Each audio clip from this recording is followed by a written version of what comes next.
Hi there, and welcome to Outlaw Icons, where history whispers in the dark. Tonight, we invite you to settle in for the story of Thomas Agro, better known as Tommy, or, to those who crossed him, simply T.A., a man who ruled not with diplomacy, but with brutality, fear, and an iron grip over the Gambino crime family's most ruthless operations. Before we begin, if you're new here, hit that subscribe button and turn on notifications, because we're diving deep into the darkest corners of organized crime, one forgotten mobster at a time. Now, tell us in the comments, where in the world are you listening from? And what time is it there right now? We love seeing this little underworld grow across countries and time zones. And here's a question for tonight. Do you think Tommy Agro really killed Tommy D. Simone? Or was it someone else pulling the trigger? Let us know what you believe. Now, take a deep breath, let the noise of the day drift away, and prepare to disappear into the violent, unforgiving world of the man who wanted Henry Hill dead, and who may have murdered the real-life Goodfellas psychopath that inspired Joe Pesci's iconic performance. This is Outlaw Icons, your sleepy dawn. Chapter 1. The Streets That Made a Monster. They say the streets of New York don't just raise you, they forge you. And in the winter of 1931, as the Great Depression tightened its grip on America like a chokehold, those streets were colder than ever. On November 29th, in a cramped tenement somewhere in the maze of Manhattan's Little Italy, a woman screamed through labor pains while the world outside crumbled. Her son would be named Thomas Agro, but the world would come to know him by another name. Tommy A., the enforcer, the killer, the monster in a suit who smiled while he broke bones. But monsters aren't born. They're built, brick by bloody brick. Thomas Agro entered a world that had no use for softness. The America of 1931 was a nation on its knees. Banks collapsed. Breadlines stretched for blocks. Fathers who once stood tall now stood in soup kitchens, shame carved into their faces. But in neighborhoods like Little Italy, survival didn't come from waiting in line. It came from taking what you needed. And the men who took the most, they weren't seen as criminals. They were seen as kings. Tommy's childhood was spent in narrow alleyways where sunlight barely reached, where laundry hung between buildings like flags of surrender, and where every corner had a story, soaked in blood or bourbon. The smells were distinct: fresh bread from bakeries, cigarette smoke curling out of social clubs, the metallic tang of something darker when arguments turned violent. This was a world within a world, a place where the rules of American law meant nothing, and the rules of the old country meant everything. His father, like so many men in that neighborhood, worked with his hands. Honest labor, the kind that left you bent and broken by 50, the kind that paid just enough to keep you hungry. Tommy watched him leave before dawn and return after dark, exhausted, empty-handed, invisible to a country that didn't care if he lived or died. And Tommy learned a lesson early. Honesty was a trap. Hard work was a lie sold to fools. But there were other men in the neighborhood. Men who didn't break their backs. Men who wore clean suits and polished shoes, even when everyone else wore rags. Men who walked with a certain weight, a gravity that made others step aside without a word. These men didn't beg. They didn't bow. They commanded. And every kid on those streets, including Tommy, watched them the way you'd watch gods. By the time he was 10, Tommy knew their names. He knew which social club belonged to which crew. He knew which men you greeted and which you avoided. He knew that respect wasn't given. It was taken. And he wanted it. Not someday. Now. The 1940s arrived with the world at war.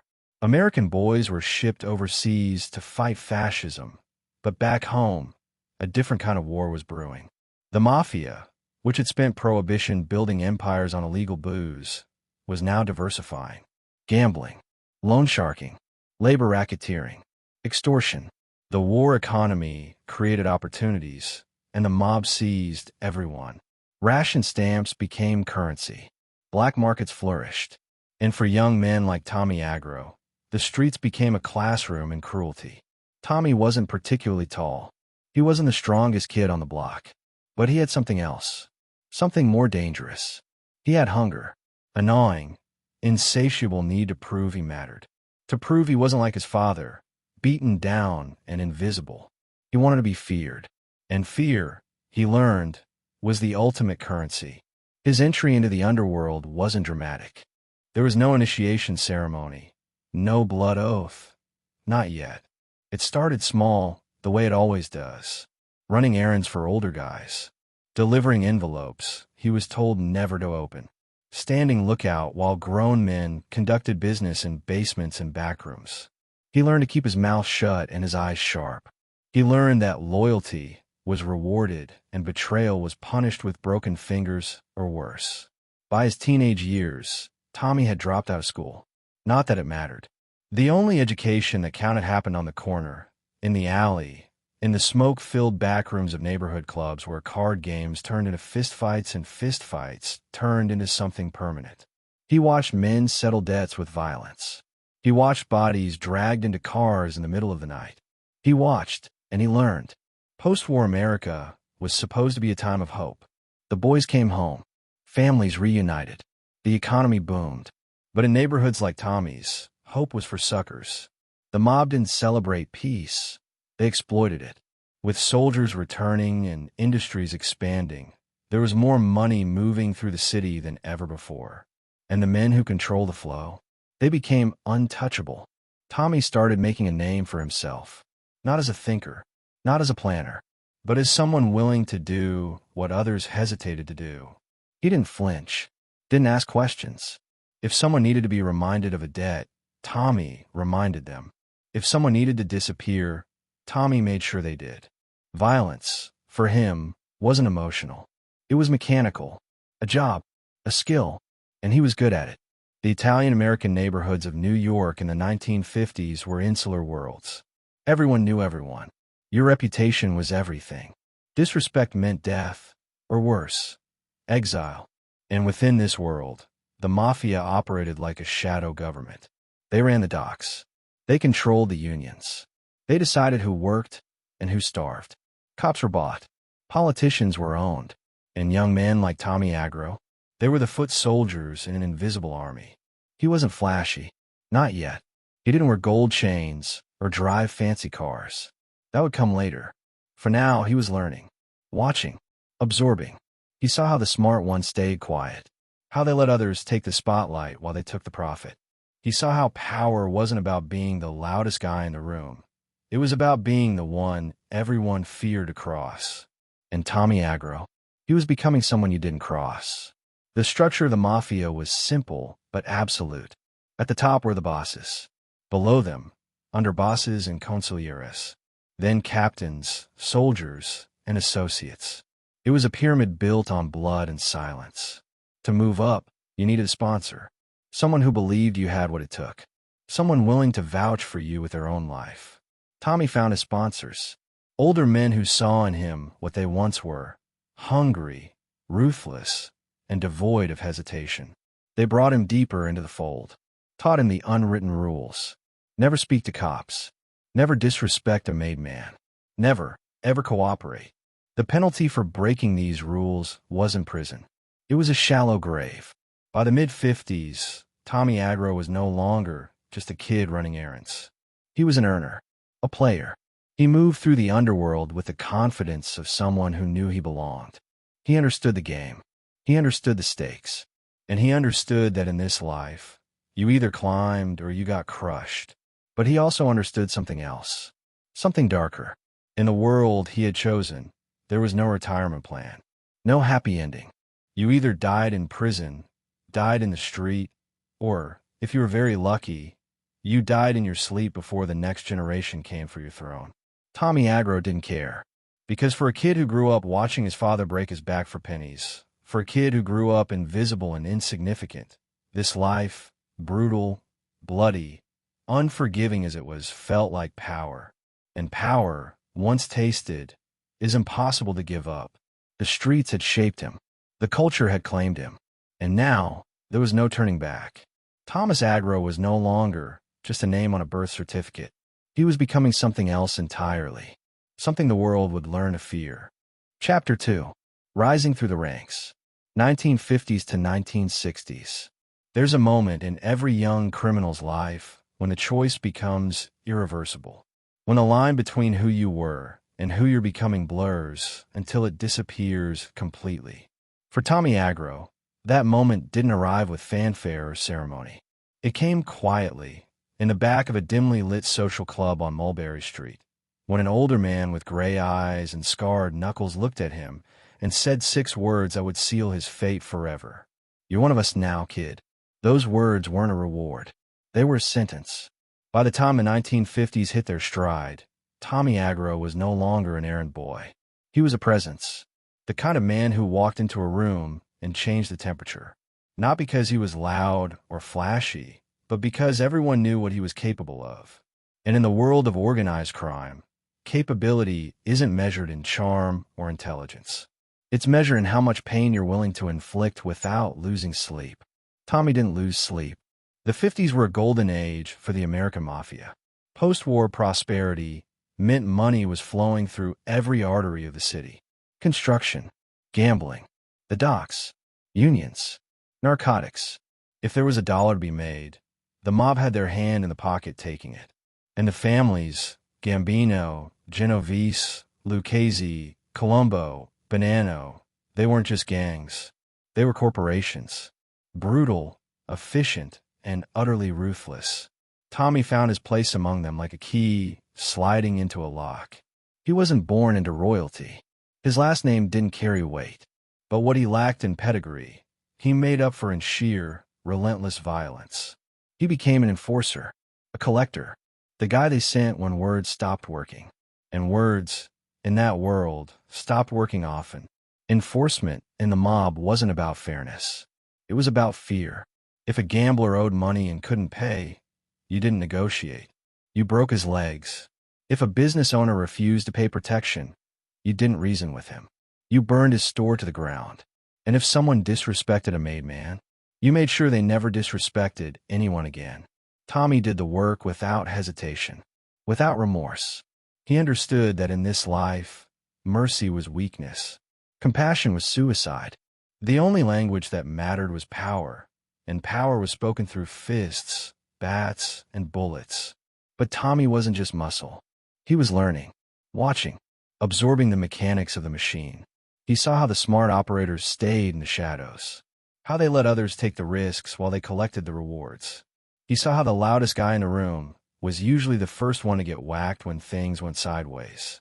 And he saw how the men who lasted, the ones who survived decades in a business where most didn't make it 5 years, were the ones who knew when to speak and when to stay silent. Silence, he realized, was a weapon. The neighborhoods Tommy operated in were ecosystems unto themselves. Little Italy, the Lower East Side, Bensonhurst. These weren't just zip codes. They were kingdoms. And every kingdom had a king. The capos, the captains, men who controlled entire blocks, entire industries. Tommy worked under them, learning their methods, earning their trust, proving over and over that he was someone they could rely on when things got bloody. And things got bloody often. The structure of the Mafia was rigid, almost religious in its hierarchy. At the bottom were the associates, men who worked with the family but weren't officially members. Above them were the soldiers, the made men, the ones who had taken the oath and could never be touched without permission from the top. Above the soldiers were the capos, the captains who ran crews. Above them, the underboss. And at the peak, untouchable and absolute, the boss. Tommy was still an associate. He hadn't been made yet. And that burned him, because in the mob, being an associate meant you were expendable. You could be killed without consequence. You were a tool, not a member. And Tommy Agro didn't want to be a tool. He wanted to be untouchable. But becoming made wasn't something you asked for. It was something you earned. And earning it meant proving your worth in blood. The late 50s brought new opportunities and new dangers. The Appalachian meeting in 1957, when dozens of mob bosses from across the country gathered at a rural estate in upstate New York, ended in disaster. Police raided the meeting. Names were taken. Faces were photographed. The myth of the Mafia's invisibility shattered overnight. Suddenly, the federal government was paying attention. The FBI, which had long denied the Mafia even existed, could no longer look away. For men like Tommy, this meant one thing: be smarter. Be quieter. Leave no trace. He adapted. The men who survived in organized crime weren't the toughest or the meanest. They were the ones who could evolve, who could read the changing landscape and adjust before it crushed them. Tommy watched older mobsters get sloppy, get cocky, get caught. He made a mental note. Don't be them. His reputation grew, not because he bragged or boasted, but because bodies stacked up and debts got paid. When someone owed money to the family and suddenly stopped owing money, people didn't ask questions. They just knew. Tommy handled it. And in that world, results were the only currency that mattered. By the early 60s, Tommy Agro had become a fixture in the Gambino crime family ecosystem. The Gambinos were, even then, one of the most powerful families in New York, run by men who understood that real power didn't come from headlines. It came from control. Control of labor. Control of markets. Control of people. Tommy worked under capos who had connections stretching from the docks of Brooklyn to the casinos of Havana. He learned the loan sharking business inside and out. The mechanics were simple but brutal. You lend someone money at an exorbitant interest rate. Every week, they pay you a piece of that interest, the VIG. The principal, that almost never gets touched. The debtor stays in debt forever, bleeding money every week until they either pay it off in full, which almost never happens, or until they can't pay at all. And when they can't pay, that's when Tommy showed up. He became known for his collections, not because he was the biggest guy or the scariest looking, but because he was methodical, efficient. He didn't waste time with threats. He delivered consequences. A broken arm, a shattered kneecap, a message sent so clearly that the debtor and everyone who knew him understood. You don't mess with Gambino money. But Tommy wasn't just a thug. He was building relationships, aligning himself with the right people. He understood that in the mob, your value wasn't just in what you could do, it was in who you knew. And he made sure the right people knew his name. One of those people was Joseph Gallo, a consigliere, an advisor, a man with the boss's ear. Gallo saw something in Tommy. Maybe it was his discipline. Maybe it was his ruthlessness. Maybe it was simply that Tommy never asked questions and always delivered. Whatever it was, Gallo took an interest, and that interest would eventually change everything. Another key figure was Joseph Armone, known as Joe Piney, a trusted captain in the Gambino family and a man deeply loyal to the boss, Paul Castellano. Armone ran his crew with an iron fist, and Tommy found himself operating within that crew, learning from a man who had survived decades in a world where most men didn't survive one. Armone taught him patience. He taught him that the mob wasn't just about violence. It was about business. You didn't kill someone because they annoyed you. You killed them because it made financial sense, because it protected the family, because it sent a message that needed sending. Violence was a tool, not a tantrum. Tommy absorbed it all. He became a student of the life. He watched how the bosses insulated themselves with layers of soldiers and associates, so that when something went wrong, they were never directly implicated. He watched how they communicated through intermediaries, how they never put anything in writing, how they controlled information like generals control armies. And he waited, because in the mob, patience wasn't just a virtue. It was survival. The 60s also brought cultural shifts. The world was changing. Rock and roll, civil rights, Vietnam. The old ways were being questioned. But in the insular world of the Mafia, change was the enemy. Tradition was sacred. The old country values, loyalty, respect, silence, those were the pillars. And anyone who forgot that didn't last long. Tommy embraced the old ways. He didn't chase trends. He didn't get distracted. He focused on one thing: earning, making money for the family, making himself indispensable.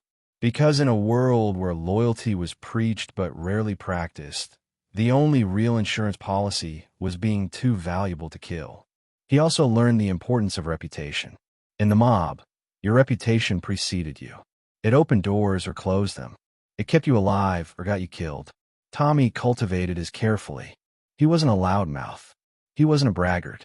But when his name came up in conversation, people knew. He's serious. He's capable. He's dangerous. By the mid-60s, whispers began circulating. Tommy Agro was being considered, not just as another soldier in an endless army, but as someone worthy of the ultimate honor. The button. Being made. Becoming a full member of the Gambino crime family. Untouchable by anyone outside the family. Protected by the code. A man among men. But nothing in that world came easy. And nothing came without a price. Tommy continued to prove himself. He took on jobs others wouldn't touch. He went to places others feared to go. He collected debts from people who had nothing left to lose, which made them the most dangerous kind. He stood face to face with desperation and violence and never blinked. And all the while, he waited, because he knew the call would come. The call that would elevate him from associate to made man, from disposable to untouchable. But what Tommy didn't fully understand yet, what no one in that life fully understands until it's too late, is that being made doesn't make you untouchable. It just makes you a bigger target. Because once you're inside, once you've taken the oath and kissed the ring, there's no way out. Not through retirement. Not through distance. Not through time. The only way out is death. And Tommy Agro, ambitious and hungry and cold as winter steel, was walking toward that fate with his eyes wide open, believing he was walking toward power. He had risen through the ranks. He had earned respect. He had proven his worth in blood and bone. But the higher you climb in the underworld, the farther you have to fall. And Tommy's fall, when it came, would be legendary. Chapter 3. Made Man Mid-1970s. There's a ceremony most people never see. A ritual older than America itself, carried across an ocean in the hearts of men who believed in blood over law, in loyalty over love, in silence over salvation. It happens in basements, in back rooms, in places where sunlight doesn't reach and questions aren't asked. A table, a gun, a knife, a saint's card, and words spoken in Italian that bind a man's soul to something he can never escape. This is how monsters become gods. This is how Tommy Agro became untouchable. 1975. Or maybe it was 76. The exact date doesn't matter because dates don't define moments like these. What matters is that after years of breaking bones and collecting debts, after years of proving himself in blood and silence, Tommy Agro was finally called into a room he'd dreamed about since childhood. The room where associates became soldiers, where men became made. The invitation didn't come with fanfare. No phone call, no letter, just a quiet word from someone who mattered. You're being proposed.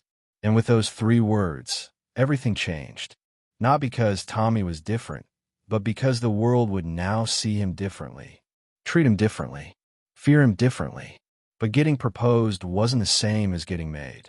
You needed a sponsor, someone high up in the family willing to vouch for you with their own life, someone who believed you were worthy, someone who trusted you wouldn't bring shame or heat down on the family. For Tommy, that someone was Joseph Angallo, the consigliere, the advisor to the boss, a man whose word carried the weight of scripture in the Gambino family.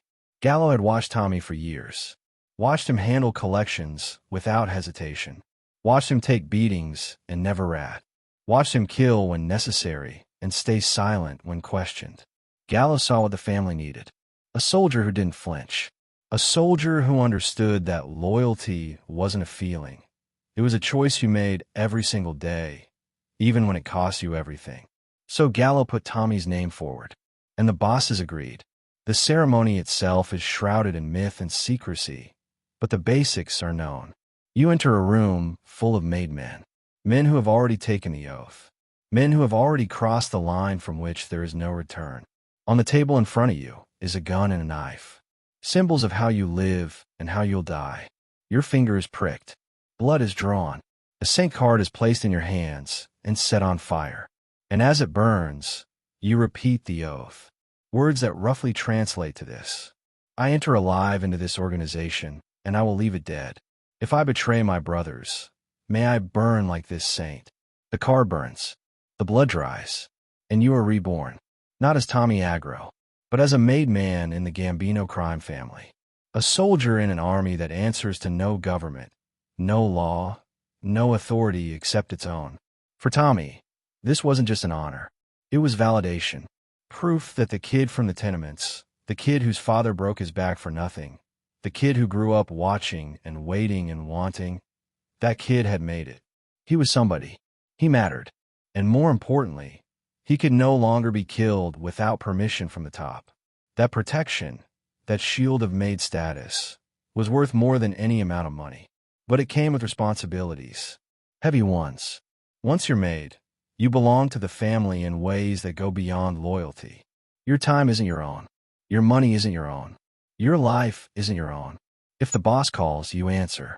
If the boss asks, you deliver. If the boss orders you to kill your best friend, you pull the trigger and you don't ask why. Tommy understood. He had watched men get made and then get killed for violating the rules. The rules were simple but absolute. Respect the hierarchy. Don't deal drugs, or at least don't get caught. Never speak to law enforcement. Never disrespect a made man. Never sleep with another made man's wife. And above all, never, ever cooperate. The punishment for breaking these rules wasn't jail time. It was a bullet in the back of the head and a shallow grave no one would ever find. Tommy embraced it all. Because for him, this wasn't a trap. It was freedom. The freedom to operate with the full weight of the Gambino family behind him. The freedom to walk into any room in New York and know that people feared him not because of what he might do, but because of what he represented. He was assigned to work under Joseph Armone. Joe Piney, they called him. A trusted captain and one of Paul Castellano's most loyal soldiers. Castellano was the boss now, having taken over after Carlo Gambino's death in '76. And Castellano ran the family like a corporation. No sloppiness. No unnecessary violence. Business first. Always. Armone's crew was a reflection of that philosophy. They weren't street thugs. They were earners. And Tommy fit right in. He continued his loan sharking operations, but now with the full backing of his maid status. Debtors knew that when Tommy came knocking, he wasn't just some associate they could blow off. He was a soldier, and behind him stood the entire Gambino family. The money flowed, not in tens or hundreds, but in thousands. Tens of thousands. Tommy kicked up his percentage to Armone, who kicked up to Castellano, and everyone ate. That was the beauty of the system. Everyone had a role. Everyone got paid. As long as you followed the rules and kept earning, you could live like a king. But Tommy's relationship with the family went deeper than just money. He developed a privileged connection with Paul Castellano himself. Big Paul, they called him. A man who preferred boardrooms to back alleys, who wore tailored suits, and lived in a mansion on Staten Island that looked more like a country club than a mob boss's home. Castellano wasn't a street guy. He was a businessman, and he appreciated men like Tommy who understood that the real power in organized crime wasn't in the violence. It was in the control. Tommy was smart enough to recognize this. He didn't showboat. He didn't cause unnecessary problems. He handled his business quietly and efficiently, and Castellano took notice. That notice translated into opportunity. More territory, more operations, more respect. During this period, Tommy also served time. Not long, just enough to remind him that even made men weren't invincible. He was sent to prison for bookmaking, a relatively minor charge, but in the mob, prison time was part of the job description. You didn't complain.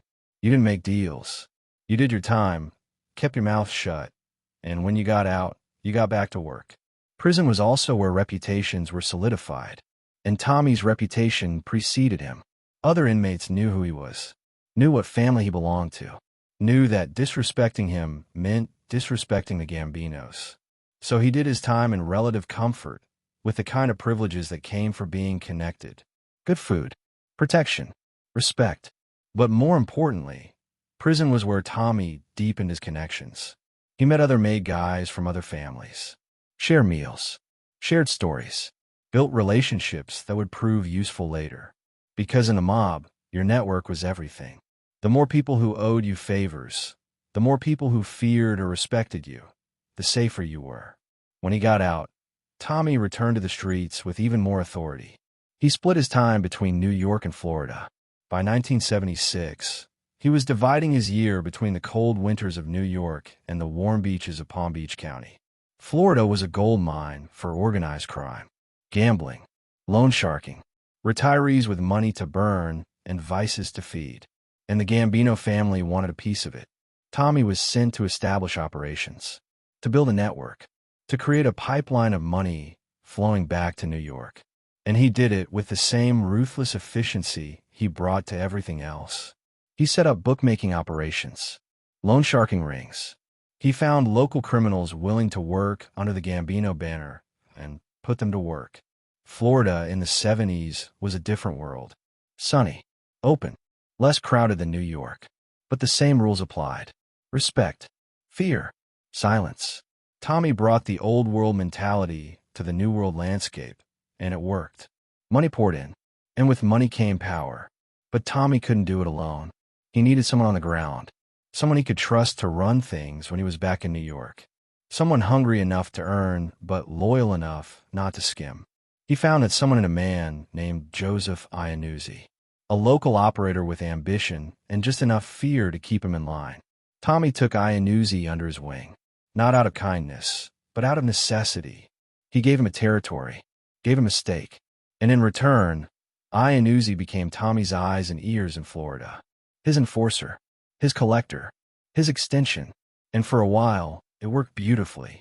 Tommy's life in the mid-70s was the life he'd always dreamed of. He was made. He was respected. He was feared. He had money. He had power. He had the protection of one of the most powerful crime families in America. He walked into restaurants and didn't pay. Walked into clubs and didn't wait in line. Walked through life like a man who owned it. But here's the thing about power.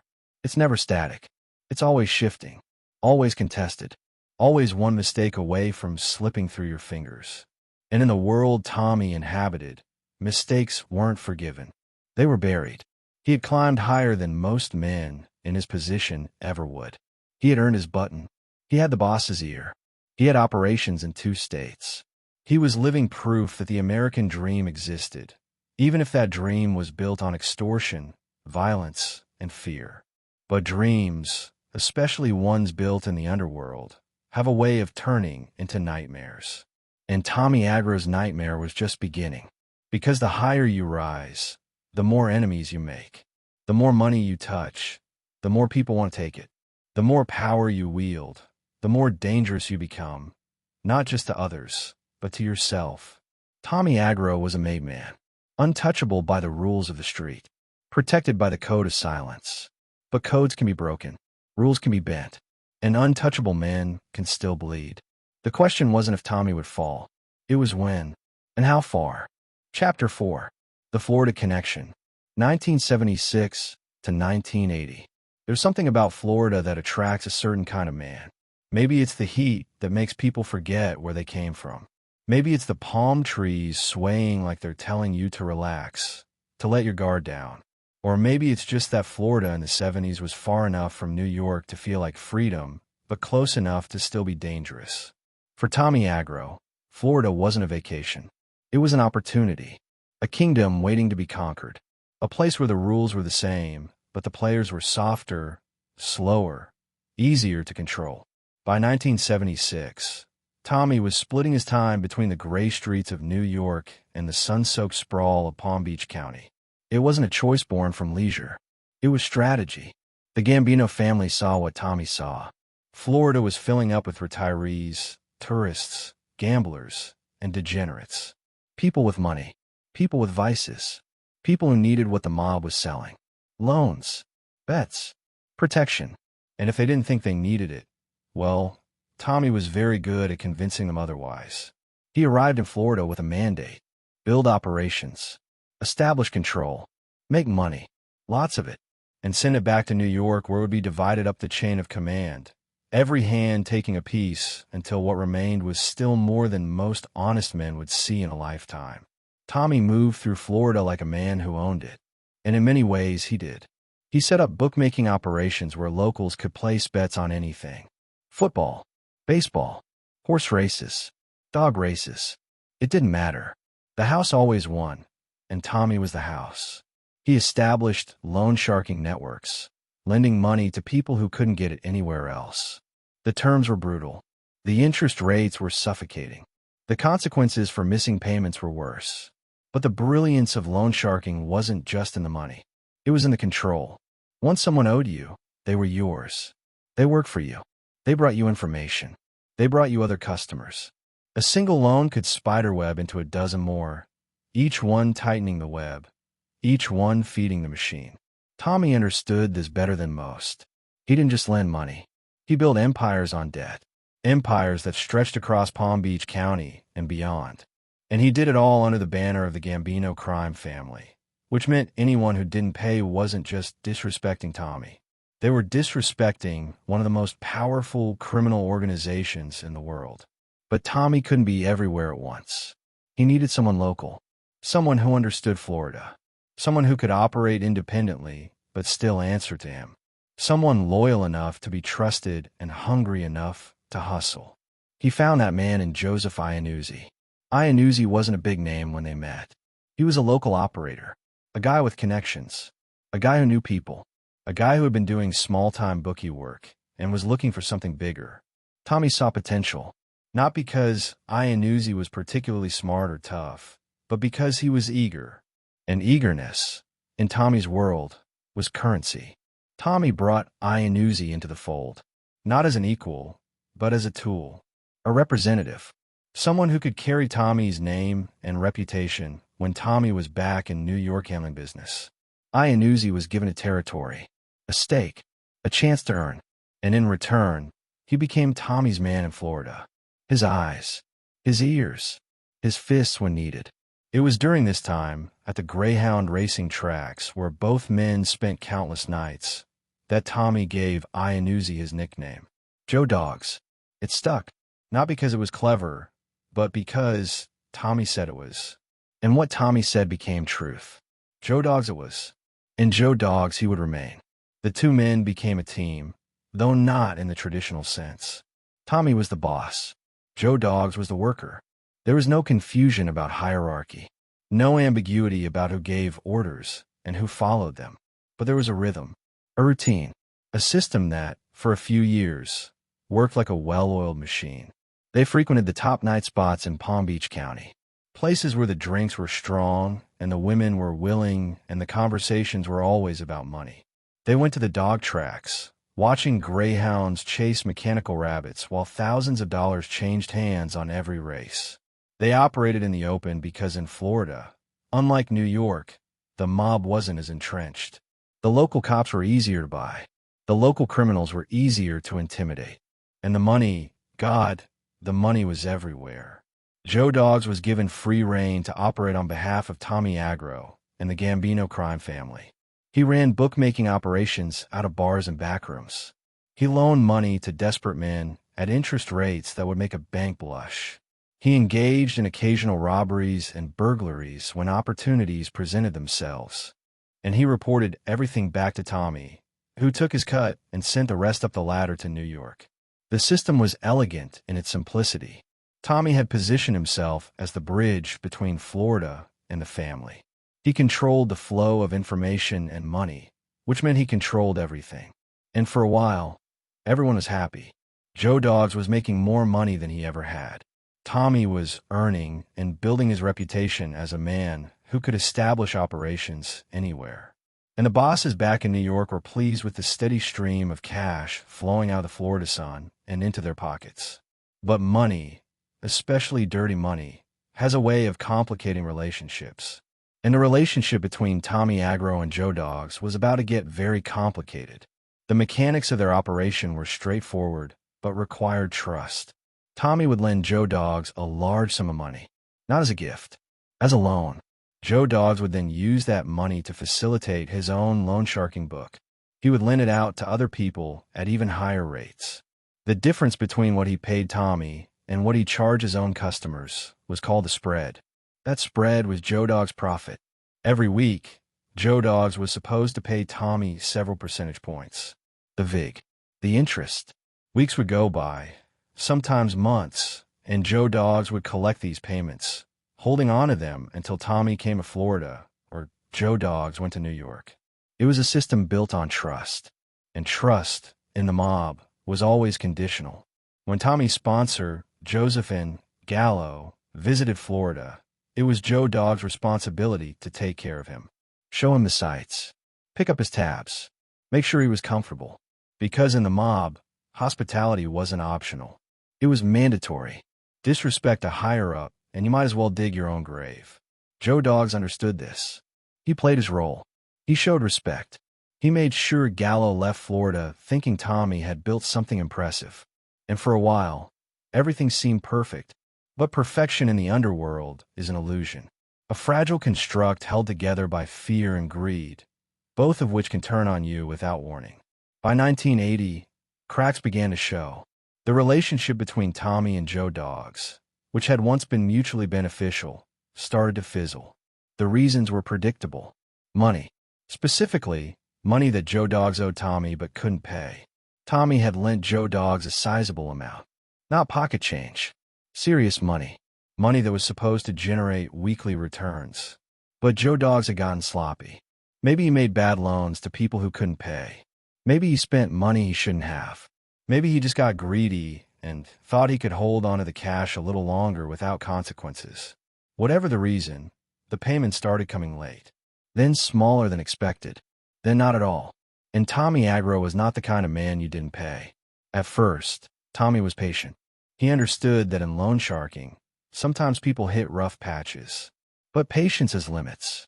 And when those limits are crossed, patience turns into something much darker.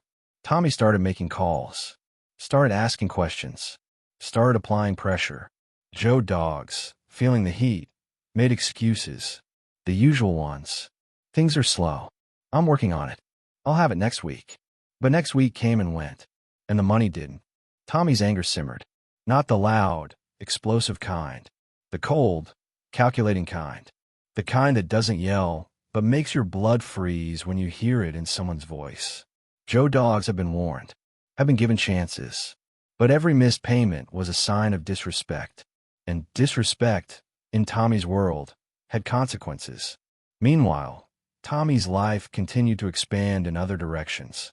He maintained his operations in New York, working under Joseph Armone and staying in good standing with Paul Castellano.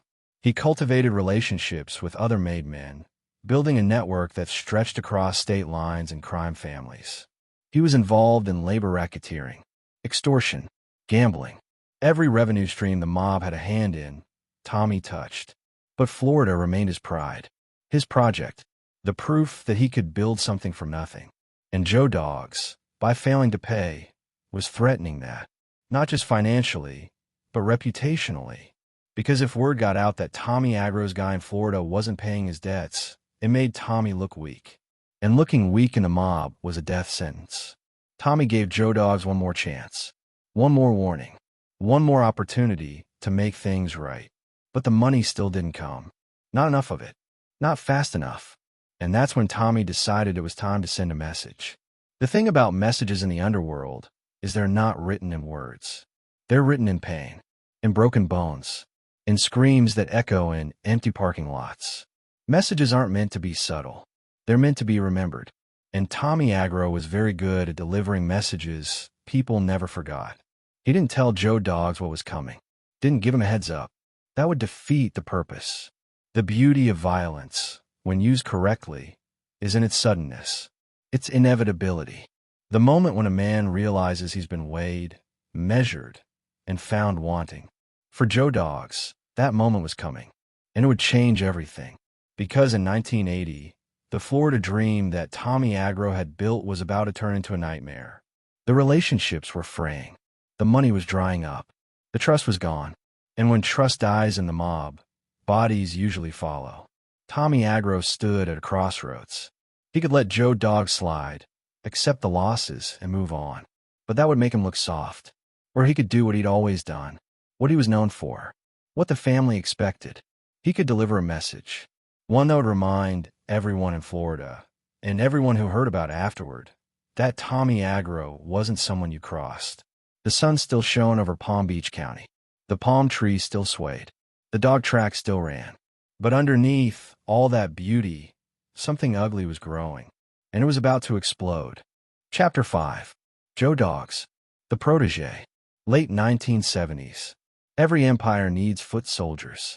Men who do the dirty work while the kings sit in castles counting money. Men who take the risks, collect the debts, and absorb the violence so the bosses don't have to. In the world of organized crime, these men are expendable, replaceable, forgotten the moment they become inconvenient. But for a brief window of time, they matter. They have power. They have status. They have the illusion that they're part of something bigger than themselves. Joseph Iannuzzi believed that illusion. And for a while, Tommy Agro made sure he did. Joe Dogs wasn't born into the mob. He didn't grow up in the shadow of social clubs or come from a family with Mafia blood running through its veins. He was a Port Chester native who had earned a Purple Heart in Korea, a man who had seen real war and survived it, only to come home and find that America didn't have much use for heroes. So he did what a lot of men did when the straight world didn't work out. He bent the rules. Then he broke them. By the mid-60s, Joe was doing minor bookie work on Long Island. Small-time stuff. Taking bets from locals. Making a few bucks here and there. Nothing that would get him noticed. Nothing that mattered. But in 1968, he moved to Florida, and that's when everything changed. Because Florida was where Tommy Agro was building his kingdom. And Tommy needed men who knew the territory. The call came like opportunity always does in that world. Quiet, unexpected, but impossible to ignore. Tommy was looking to expand his loan sharking operation and needed someone on the ground. Someone who could move independently, but still answer to him. Someone who understood that loyalty wasn't negotiable. Joe Dogs fit the bill. Not because he was special, but because he was available. And in the mob, availability is half the battle. Tommy took Joe under his wing, not out of affection, but out of necessity. He taught him the business, how to structure loans so the borrower never escaped, how to collect without leaving evidence, how to identify marks. Gamblers, desperate men, men whose pride would keep them borrowing long after common sense told them to stop. Joe absorbed it all like a student in the world's most dangerous classroom. And Tommy gave Joe something else, something more valuable than money. He gave him a name, Joe Dogs. It happened one night at the Greyhound tracks. Two men watching dogs chase a mechanical lure while fortunes changed hands with every race. Tommy, in a moment of casual cruelty or humor, it's hard to say which, looked at Joe and said it. Joe Dogs. And the name stuck. Not because Joe liked it, but because Tommy said it. And what Tommy said became law. The nickname wasn't affectionate. It was branding, a way of marking territory, a reminder that Joe belonged to Tommy, that he was, in essence, Tommy's dog, loyal, obedient, useful, and like any dog, replaceable if he stopped performing. But Joe didn't see it that way. He saw it as acceptance, as respect, as proof that he had made it into a world that most men only dreamed about or feared. He wore the name like a badge, introduced himself that way. Joe Dogs, the guy who worked for Tommy A., the guy connected to the Gambino family, the guy who mattered. And for a while, he did. The late 70s in South Florida were a gold mine for anyone willing to work outside the law. The cocaine trade was exploding. Money was pouring in from Latin America.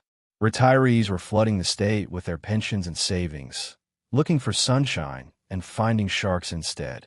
And Joe Dogs, under Tommy's guidance, became one of those sharks. He ran bookmaking operations out of bars that smelled like stale beer and bad decisions.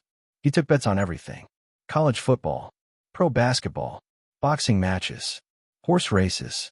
It didn't matter. The point wasn't whether the gambler won or lost. The point was that the house always took a cut.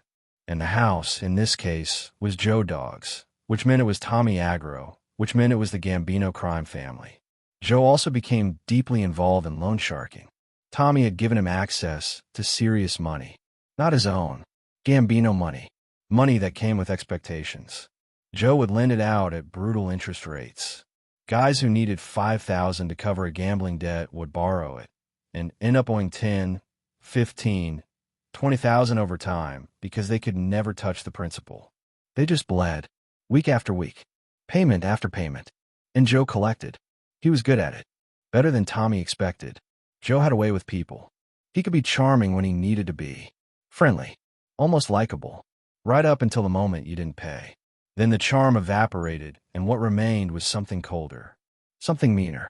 Joe understood that fear was the foundation of the business. You didn't have to hurt everyone.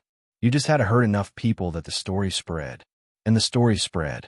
Joe also engaged in occasional robberies and burglaries. Not the big, organized kind. Just opportunistic scores. Someone would mention that a guy had cash in his house, or that a business kept money in a safe, and Joe would make it disappear. He wasn't greedy. He didn't take unnecessary risks. But when the opportunity was there, he took it. And he always kicked up to Tommy. Always gave him his piece. Because that was the rule. You don't keep it all. You share. You show respect. You prove you're a team player. In return, Tommy protected him. Not physically. Tommy wasn't in Florida most of the time. But his name was. And his name carried weight. When Joe walked into a room and said he worked for Tommy, people listened. They paid attention. They paid their debts. Because everyone knew Tommy Agro. Knew his reputation. Knew what happened to people who crossed him. Joe lived well during those years. Better than he ever had. He made tens of thousands of dollars a month. Sometimes hundreds of thousands when things were really moving. He wore nice clothes. Drove nice cars. Spent his nights in nightclubs surrounded by what he called baby dolls. Women who didn't ask questions and didn't care where the money came from. He drank expensive liquor. Ate at the best restaurants. Lived like a king in a kingdom built on other people's misery. But underneath all that glamour, all that success, there was a rot setting in. Joe was living beyond his means. Spending faster than he was earning. Taking shortcuts. Making bad loans to people who couldn't pay. And worst of all, he was starting to hold back money that belonged to Tommy. It started small. A few hundred here. A few thousand there. Nothing Tommy would notice right away. Joe told himself it was temporary. That he'd pay it back. That he just needed a little cushion to cover his own expenses. But debt is a hole that only gets deeper when you try to fill it with more debt. And Joe was digging himself into a grave without even realizing it. Tommy, back in New York, started noticing the numbers didn't add up. The payments were coming in late. Smaller than they should be. And when he asked Joe about it, the answers were vague. Everything's fine. Just a slow week. I'll have it next time. But next time came, and the money still wasn't right. Tommy wasn't stupid. He'd been running these operations for years. He knew when someone was skimming. Knew when someone was lying. And he knew Joe Dogs was doing both. But Tommy was patient. He didn't react immediately. He watched. Waited. Let the rope play out to see just how much Joe would hang himself. Meanwhile, Joe's personal life was a mess. He had a wife. A daughter. A family that depended on him. But he was barely home. Barely present. He was too busy chasing money. Chasing women. Chasing the high that came from living on the edge. His marriage was enduring, but strained. His daughter grew up, seeing her father disappear for days at a time, coming home smelling like smoke and secrets. But Joe told himself it was worth it, that he was providing, that he was building something, that this life, dangerous as it was better than the alternative, better than being ordinary, better than being invisible. He didn't realize that in the mob, visibility gets you killed. Joe also had responsibilities beyond just making money. When important people came to Florida, it was his job to take care of them, to show them a good time, to make sure they were comfortable. When Joseph and Gallo, Tommy's sponsor and a high-ranking member of the Gambino family, visited, Joe became his personal concierge. He took Gallo to the best restaurants, introduced him to the right people, made sure he left thinking Tommy had built something impressive. And Joe was good at it. He played the role perfectly. Respectful, deferential, attentive, because he understood that in the mob, perception was everything. If the bosses thought you were doing well, you were doing well. If they thought you were a problem, you were a problem. And problems had a way of disappearing. But behind the smiles and the hospitality, Joe was drowning. He owed money to people he couldn't pay. He was behind on his payments to Tommy. He was juggling debts and lies and trying to keep all the plates spinning without letting any of them crash. And every day, the weight got heavier. He started to feel it. The paranoia, the fear, the sense that something bad was coming and there was nothing he could do to stop it. He'd wake up in the middle of the night, sweating, heart racing, convinced that this was the day Tommy would find out. This was the day the hammer would fall. But he kept going, kept hustling, kept lying. Because what else could he do? Admit he'd screwed up? Admit he'd been skimming? Admit he couldn't pay? That was a death sentence. So he did what desperate men always do. He lied harder, promised more, hoped for a miracle. But miracles don't happen in the underworld. Only reckonings. And Joe Dog's reckoning was coming. He didn't know when. He didn't know where. But deep down, in the part of himself he tried to ignore, he knew it was inevitable. Because you don't steal from the mob and get away with it. You don't disrespect a made man and walk away unscathed. You don't build your life on someone else's money and think there won't be a price. Joe Dogs had spent years living like a king, making money, building connections, operating under the protection of Tommy Agro and the Gambino crime family. He had climbed higher than he ever thought possible. He had power, status, respect, but all of it was built on sand. And the tide was rising. Tommy Agro was patient, but patience has limits. And Joe Dogs was about to discover what happens when you cross those limits with a man like Tommy. The good times were over. The reckoning was near. And Joe Dogs, for all his charm and hustle and survival instincts, had no idea just how brutal that reckoning would be. Chapter 6. The Lucchese Connection. Henry Hill's World. 1955 to 1978. While Tommy Agro was building his empire in the shadows of the Gambino family, another story was unfolding across New York. A story that would eventually intersect with Tommy's in ways that would define both men's legacies.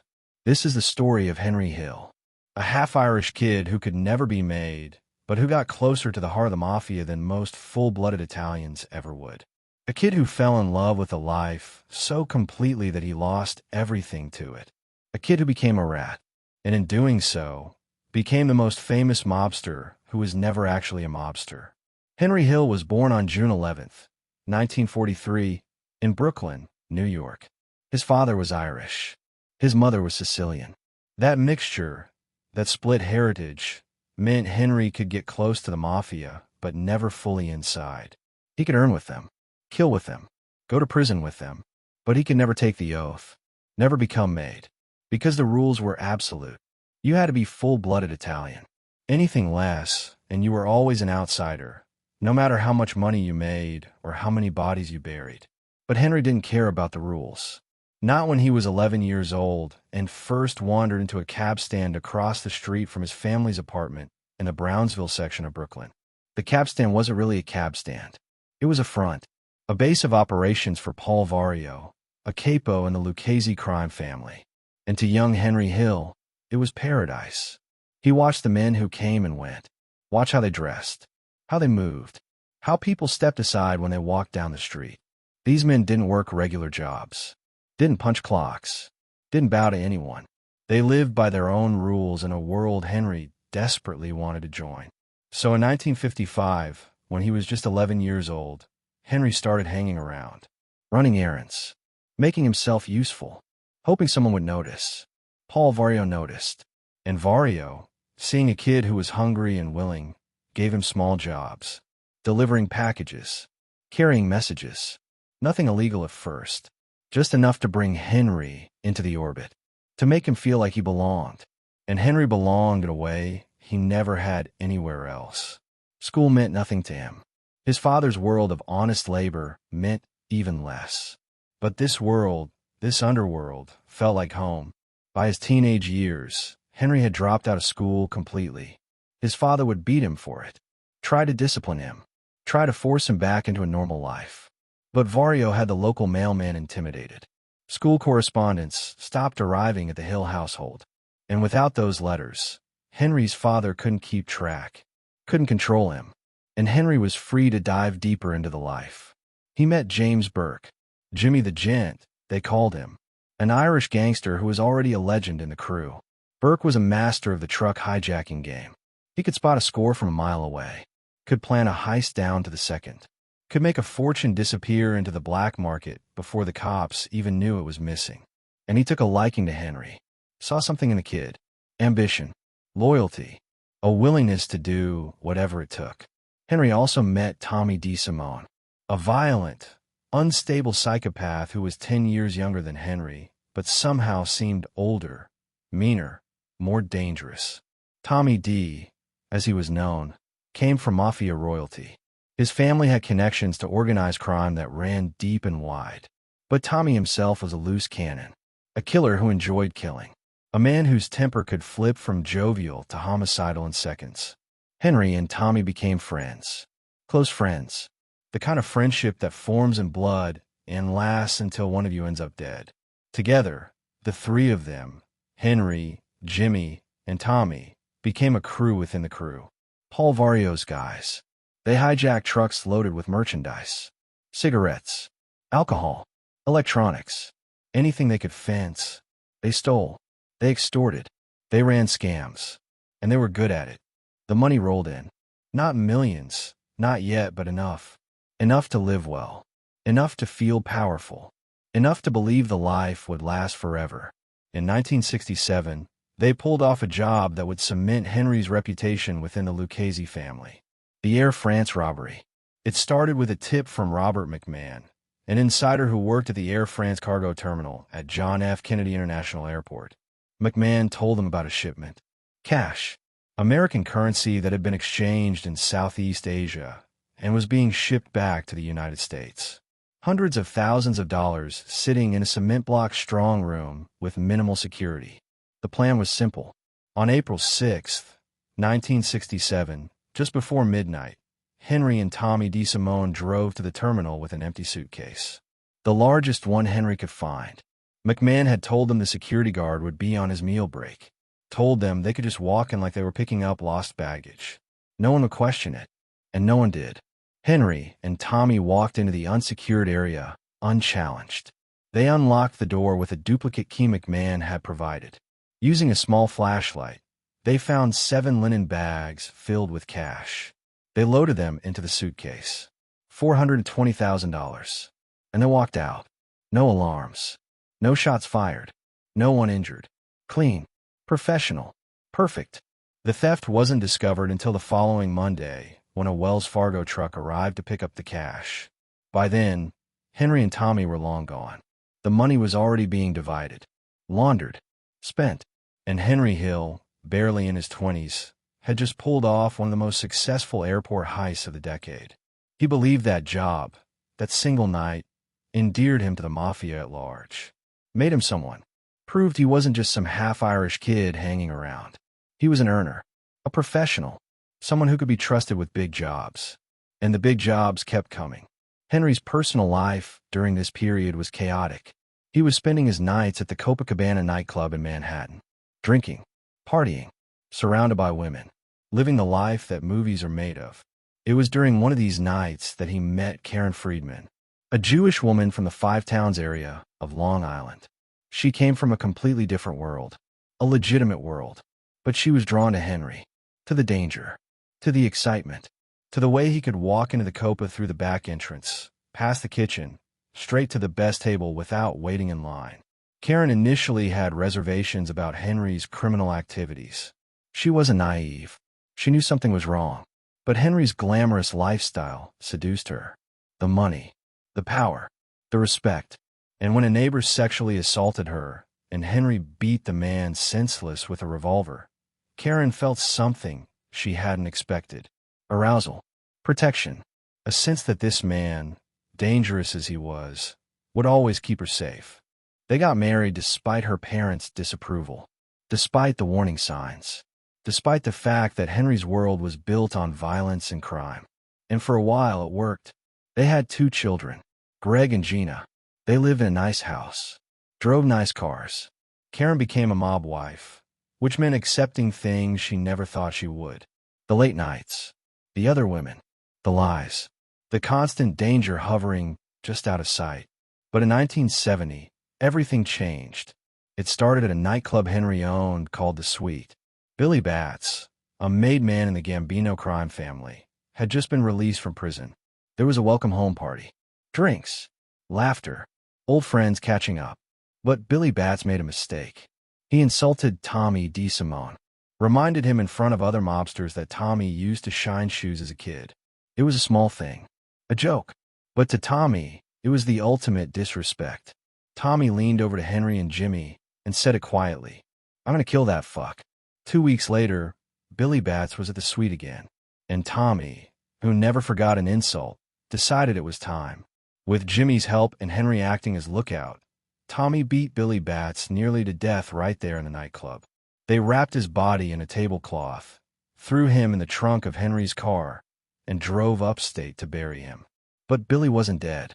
Somewhere on the Taconic Parkway, he woke up, started moving, making noise, and Henry, Jimmy, and Tommy had to pull over and finish the job. Tommy stabbed him. Jimmy shot him, and they buried him on the side of the road in a shallow grave. The problem was simple and terrifying. Billy Batts was a made man, and killing a made man without permission was one of the few unforgivable sins in the Mafia. The Gambino family would want retribution, and if they found out who did it, Tommy, Jimmy, and Henry were all dead men. They kept it quiet, told no one, hoped the body would never be found. But 6 months later, they got word that the burial site was going to be developed. Real estate construction, which meant they had to dig up Billy Batts and move him. Henry would later describe the smell of the decomposing corpse as one of the worst things he ever experienced. He vomited, but they moved the body, reburied it, and once again, hoped it would stay hidden. It wouldn't. But that revelation was still years away. Throughout the 70s, Henry continued working with Vario's crew. He was involved in extortion, fraud, drug dealing, even though Vario had explicitly forbidden it. Henry didn't care. The money from drugs was too good, too easy. He started using cocaine himself, not just dealing it, using it. And cocaine has a way of making you sloppy, paranoid, reckless. In 1972, Henry and Jimmy Burke were arrested for beating a man in Tampa, Florida, a gambler named Gaspar Ciaccio who refused to pay. They were convicted and sentenced to 10 years. Henry ended up serving 4. But prison, for a guy like Henry, wasn't punishment. It was networking. He made connections with drug dealers, set up pipelines that would be waiting for him when he got out. And when he was finally released, he went right back to the life. Smarter, more connected, more addicted. Then came 1978, the year that would change everything. The year of the Lufthansa heist, the biggest cash robbery in American history at the time. Jimmy Burke masterminded it. Tommy DeSimone helped execute it. And $6 million in cash and jewels vanished from the Lufthansa cargo terminal at JFK Airport in a matter of minutes. Henry was involved peripherally. He wasn't one of the guys who went in, but he was part of the crew, part of the planning, part of the aftermath. And the aftermath was a bloodbath. Jimmy Burke, paranoid that someone would talk, started killing everyone involved. One by one, the crew members started disappearing, turning up dead, or not turning up at all. Tommy DeSimone was one of them. In January of 1979, Tommy thought he was being called in to get made. Finally, after all those years. But it was a setup. He walked into a room expecting a ceremony and walked into his own execution. The Gambino family had finally gotten their revenge for Billy Batts. And Tommy DeSimone, the violent psychopath who Henry had called a friend, was gone. His body was never found. Henry Hill was spiraling. Cocaine, paranoia, the constant fear that he was next, that Jimmy would decide he was a liability, that the feds were closing in, and they were. In 1980, Henry was arrested on narcotics charges, facing serious prison time, and for the first time in his life, Henry Hill had to make a choice. Stay loyal and probably die, or cooperate and definitely survive. Henry chose survival. He became an FBI informant. And in doing so, he destroyed everything Tommy Agro and men like him had built their lives on. The Code of Silence. Omerta. Shattered. Chapter 7. Tommy DeSimone. The Psychopath. 1960s to 1970s. There are men who kill because they have to, because the job requires it, because someone higher up gave the order and refusing means death. Then there are men who kill because they want to, because violence is the only language they truly speak, because somewhere deep in the twisted architecture of their minds, taking a life feels right. Tommy DeSimone was the second kind, and everyone who knew him understood that one day his addiction to violence would get him killed. Thomas Anthony DeSimone was born on May 24, 1950, in Cambridge, Massachusetts. But he grew up in Queens, New York, in the South Ozone Park area where the streets smelled like exhaust and ambition, and the Mafia wasn't just present, It was woven into the fabric of daily life. Tommy came from a family that understood the underworld better than most. His grandfather, Rosario de Simone, had been a boss of the Los Angeles crime family back in the 20s. His uncle, Frank de Simone, held the same position decades later. Organized crime wasn't just in Tommy's blood. It was his birthright. He had two brothers. Both became associates of the Gambino crime family. One of them, Anthony, would eventually be murdered by Tommy Agro in 1979 for becoming an informant. The other brother, Robert, would end up in prison for life. Tommy also had sisters. One of them, Phyllis, became Jimmy Burke's mistress when she was just 16 years old. The DeSimone family tree was soaked in crime, violence, and betrayal. Tommy was simply the most dangerous branch. By 1965, when Tommy was only 15 years old, he joined Paul Vario's East New York crew in Brooklyn. 15. Most kids that age are worried about homework and girls. Tommy was worried about how to hijack trucks and where to hide bodies. He was small for his age, thin, but he had something that made up for size. A complete and total absence of fear. Or maybe it was worse than that. Maybe he had an absence of humanity. Henry Hill, who was 10 years older than Tommy, met him through the crew, and they became close. As close as you could get to someone like Tommy DeSimone. Henry would later describe him as a pure psychopath, someone who was always strung out on cocaine, someone whose mood could shift from laughter to murder in the span of a heartbeat, someone you never fully trusted because you never knew when he'd turn on you. Tommy's reputation grew quickly, not because he was smart or strategic, but because he was willing to do things others wouldn't. He carried his gun in a brown paper bag, always, everywhere, and he used it, frequently, sometimes on targets, sometimes on random people who had the misfortune of being in the wrong place when Tommy's demon surfaced. In 1968, when Tommy was just 17 years old, Henry Hill claimed Tommy committed his first murder. A random stranger. No motive. No reason. Just Tommy being Tommy. Testing his gun. Testing himself. Seeing what it felt like to take a life. And once he crossed that line, he never looked back. Tommy became known in the crew as someone you called when you needed violence delivered without questions. Need someone beaten? Call Tommy. Need someone disappeared? Call Tommy. Need someone to send a message so brutal that no one would ever forget it? Tommy was your guy. But that reliability came with a cost. Because Tommy wasn't just violent. He was unstable, unpredictable, the kind of guy who could be laughing with you one minute and putting a bullet in your head the next if you said the wrong thing. He was also paranoid. Cocaine does that. Turns your brain into a minefield where every conversation feels like a threat and every glance feels like disrespect. Tommy used cocaine constantly. It fueled his energy, his rage, his recklessness. And it made him even more dangerous because a paranoid psychopath with a gun is a ticking bomb. Tommy's working relationship with Henry Hill and Jimmy Burke became the foundation of his criminal career. The three of them operated as a unit within Paul Vario's crew. They hijacked trucks together, ran scams together, killed together, and for a while it worked. Tommy brought the muscle. Jimmy brought the brains. Henry brought the connections. Together, they were effective, profitable, feared. In 1967, Tommy and Henry pulled off the Air France robbery. $420,000 stolen from JFK Airport without a single shot fired. It was Tommy's discipline that night that impressed people. He didn't get sloppy, didn't get greedy, didn't lose his cool. He played his role perfectly. And for a brief moment, people thought maybe Tommy could be more than just a killer. Maybe he could be a professional. But professionalism requires control. And Tommy DeSimone had no control. He killed impulsively, frequently, and often without good reason. One of his victims was a young waiter named Michael Gianco, who worked at a restaurant the crew frequented. Tommy was drunk one night and told the kid to dance. Gianco refused. So Tommy pulled out his gun and shot him in the foot. He laughed about it, called it an accident. But everyone knew Tommy didn't have accidents. He had impulses. And impulses, when you're holding a loaded weapon, tend to end badly for everyone around you. Gianco survived that encounter. But later, after making a comment that Tommy perceived as disrespectful, Gianco disappeared. No one asked what happened. Everyone knew. Tommy handled it. And that was that.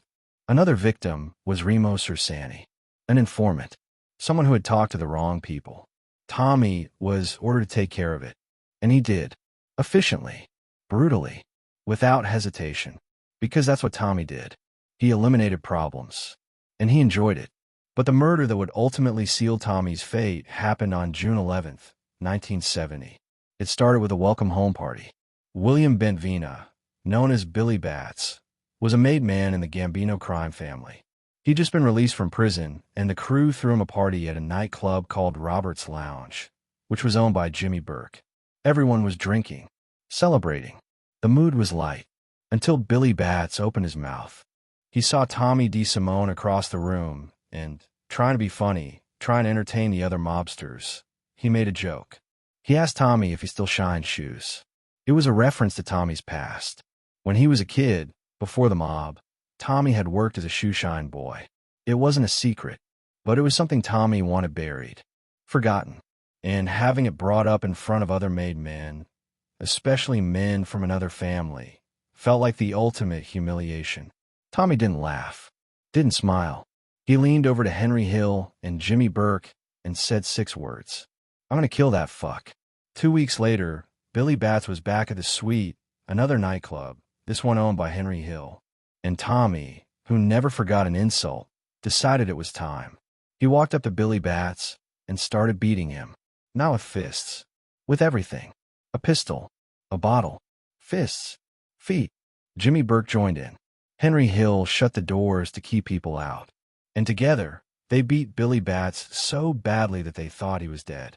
They wrapped him in tablecloth, threw him in the trunk of Henry's car, and drove upstate to bury him. But somewhere along the way on the Taconic Parkway, Billy Bats woke up, started kicking, screaming, making noise from inside the trunk. They pulled over, opened the trunk, and Tommy, along with Jimmy, finished what they started. Tommy stabbed him with a knife. Jimmy shot him, and they buried him in a shallow grave on the side of the road. It should have been the end of it. A brutal, ugly end, but an end nonetheless. Except for one problem.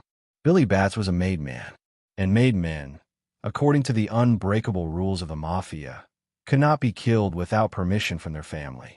The Gambino family hadn't given permission, hadn't even been informed, which meant that the moment they found out, whoever killed Billy Bats was as good as dead. Tommy knew this. Henry knew this. Jimmy knew this. But what else could they do? Admit it? Turn themselves in? That was suicide. So they stayed quiet. Hoped the body would stay buried. Hoped no one would ever connect the dots. But 6 months later, they got word. The area where they'd buried Billy Bats was being developed. Construction was coming, which meant the body would be found. So they had to dig him up. Move him. Henry later described the smell as unbearable. The corpse had decomposed. It was a nightmare. But they did it. Moved Billy to another location. Reburied him. And once again, hoped that would be the end. It wasn't. Tommy continued his violent spree throughout the 70s. He killed Ronald Giroux, known as Foxy. Foxy was connected to John Gotti and the Gambino family. He was also dating Tommy's sister. Or maybe Tommy was dating Foxy's sister. The stories conflict. But what's clear is that Foxy threatened to kill Tommy for assaulting his sister. And Tommy, never one to let a threat go unanswered, killed Foxy first. Shot him. Dumped him. Another body. Another enemy made. By this point, Tommy had racked up at least 11 confirmed murders. Probably more. He was reckless. Out of control. And people were starting to notice. Not just the cops. The mob. The bosses. The made men who understood that Tommy DeSimone was a liability. A wild card who could bring heat down on everyone. But Tommy was also useful. He was involved in planning the Lufthansa heist in 1978. The biggest cash robbery in American history. $6 million stolen from JFK Airport.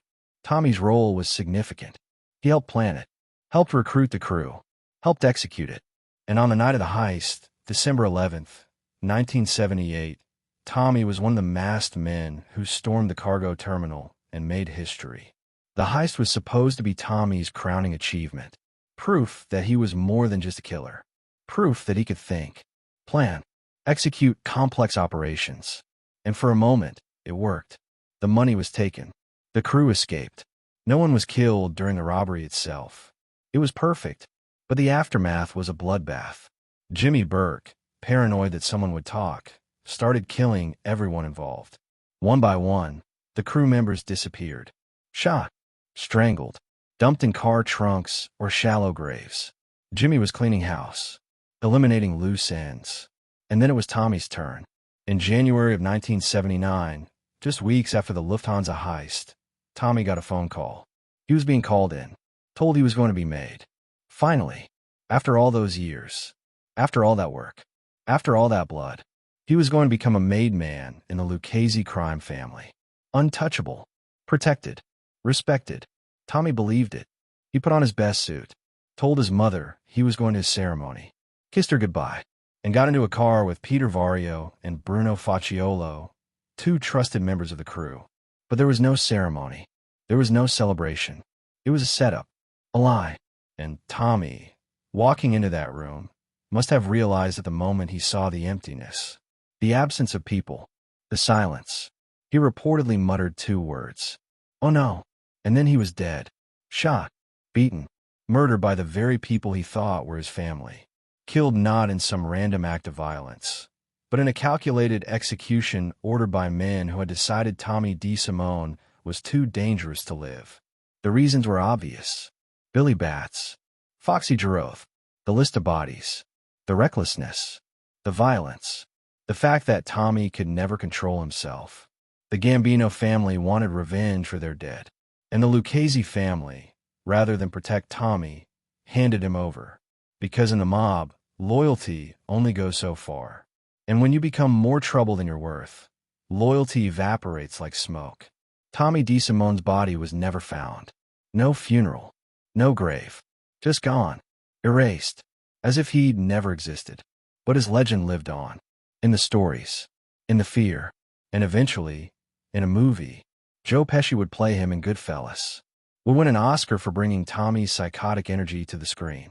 And millions of people would watch and think they understood who Tommy DeSimone was. But they didn't. Because you can't capture true evil on film. You can only witness its aftermath. Chapter 8. The Brothers DeSimone. Late 1970s. Blood doesn't always protect you. In fact, in the world of organized crime, sometimes blood is exactly what gets you killed. The DeSimone family learned this lesson the hardest way possible. 3 brothers, all connected to the mob in different ways, all doomed by the same poisonous combination of ambition, violence, and betrayal. And at the center of their destruction was a man who understood that loyalty meant nothing when weighed against survival. Thomas Agro, Tommy A., the enforcer who didn't just kill. He exterminated bloodlines. The DeSimone brothers weren't small-time operators. They came from Mafia royalty. Their grandfather, Rosario DeSimone, had run the Los Angeles crime family back in the 1920s. Their uncle, Frank DeSimone, held the same position from 1956 to 1967. Organized crime wasn't just a career choice for the DeSimone family. It was inheritance, a legacy passed down through generations like cursed heirlooms that looked valuable from a distance, but destroyed everyone who touched them. Robert DeSimone was the eldest brother, the one who should have been the role model, the one who should have shown his younger siblings how to navigate the treacherous waters of the underworld with intelligence and caution. But Robert was just another soldier in the Gambino crime family, just another man trying to earn, trying to survive. He committed crimes, got caught, and eventually ended up in prison where he would spend the rest of his life. A wasted existence. But compared to his brothers, Robert was the lucky one, because at least he lived. Anthony DeSimone was different. Middle brother, associate of the Gambino family like Robert. But Anthony had something his brothers didn't. Fear. Not the kind that makes you careful. The kind that makes you desperate. The kind that makes you do stupid things when the walls start closing in. And in the late 1970s, the walls were closing in on a lot of guys. The feds were getting smarter, building cases, flipping informants. And suddenly, men who had spent their entire lives preaching loyalty were singing like canaries to save themselves. Anthony DeSimone became one of those men, an informant, a rat, the ultimate sin in the Mafia code. It's unclear exactly when he flipped, what he told the authorities, how much damage he caused. The specifics are lost to time and secrecy. But what's clear is that word got out. Someone talked. Someone always talks. And when the Gambino family learned that one of their own associates was cooperating with law enforcement, the decision was swift and absolute. Anthony DeSimone had to die. The contract went to Tommy Agro, not because Anthony was particularly important, not because his betrayal had caused massive damage, but because Tommy Agro was the kind of man you sent when you wanted someone to suffer, when you wanted to send a message, when you wanted everyone who heard the story afterward to understand that betrayal had consequences that extended beyond a simple bullet to the head. Tommy Agro didn't just kill Anthony DeSimone. He made it personal, made it slow, made it hurt. The exact details of how Anthony died aren't fully known. The mob doesn't keep records, doesn't issue press releases. But according to Joseph Iannuzzi, the man who would later become Tommy's biggest nightmare, Tommy bragged about the killing, laughed about it, described it with the kind of casual cruelty that makes your skin crawl. Anthony DeSimone disappeared in 1979. No body was ever found. No grave. No closure for whatever family he had left. Just gone. Erased. Another name added to the long list of men who thought they could outsmart the system and ended up buried in places no one would ever look. But Tommy Agro wasn't finished with the DeSimone family, because there was still another brother, the youngest, the most dangerous, the one whose name would become legend. Thomas DeSimone, Tommy Two Guns, the psychopath, the killer, the man Joe Pesci would immortalize in Goodfellas. Tommy DeSimone and Tommy Agro existed in overlapping but separate worlds. Tommy D worked with the Lucchese family under Paul Vario. Tommy A worked with the Gambinos under Joseph Armone and Paul Castellano. Different families, different crews, but the same brutal business. And their paths crossed in the most violent way imaginable. Because Tommy DeSimone had made a mistake. Actually, he made several. But the one that mattered most was the murder of Billy Batts back in June of 1970. Billy Batts was a made man in the Gambino crime family. And when Tommy DeSimone and Jimmy Burke beat him to death in a nightclub and buried him upstate, they signed their own death warrants. The Gambino family doesn't forget, doesn't forgive. They wait, they plan, and when the time is right, they strike. For 9 years, the Gambinos waited, gathered information, confirmed who was responsible, and then, in January of 1979, just weeks after the Lufthansa heist, they made their move. Tommy DeSimone was told he was being made, that he was finally going to become a full member of the Lucchese crime family. He believed it, put on his best suit, kissed his mother goodbye, and walked into a trap. What happened next depends on who you ask. Henry Hill, Tommy D's closest friend, claimed that John Gotti was the triggerman. That Gotti personally killed Tommy DeSimone as revenge for Billy Batts, who had been Gotti's friend. Hill said the killing took a long time. That Gotti wanted Tommy to suffer, wanted him to feel every second of pain before the end. But there's another version, one that comes from Joe Dogs Iannuzzi, the informant who worked under Tommy Agro. According to Iannuzzi, Tommy Agro admitted in 1985 that he had killed Tommy DeSimone, not alone, possibly in the presence of Gotti or other Gambino members. But Tommy Agro claimed he was the one who pulled the trigger, the one who delivered the punishment, the one who made sure Tommy DeSimone died screaming. Sal Polisai, another mobster who later cooperated, offered a third version. He said Tommy Agro tortured Tommy DeSimone to death, slowly, methodically, while Gotti watched, not out of necessity, but out of cruelty. Because Tommy Agro didn't just kill people. He enjoyed it, found satisfaction in the suffering, in the control, in the absolute power of holding someone's life in your hands and squeezing until there was nothing left. The truth is probably somewhere in the middle. Or maybe all three versions are partially correct. Maybe Gotti was there. Maybe Agro did the actual killing. Maybe it took hours. Maybe it was instantaneous. What matters is that on January 14th, 1979, Tommy DeSimone walked into a room and never walked out. His wife reported him missing. The cops investigated, but no body was ever found. Theories about where Tommy DeSimone is buried have circulated for decades.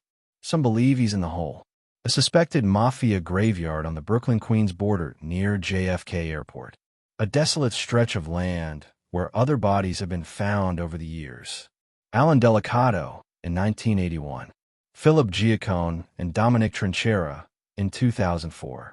It makes sense. The hole was close, convenient, and already stained with enough blood that one more body wouldn't matter.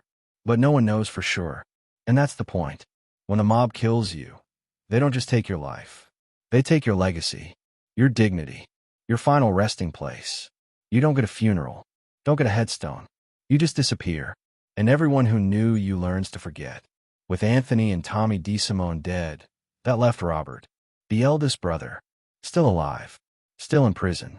And according to Joe Dogs Iannuzzi, Tommy Agro used to joke about finishing the job, about killing Robert too, going for what he called the DeSimone trifecta.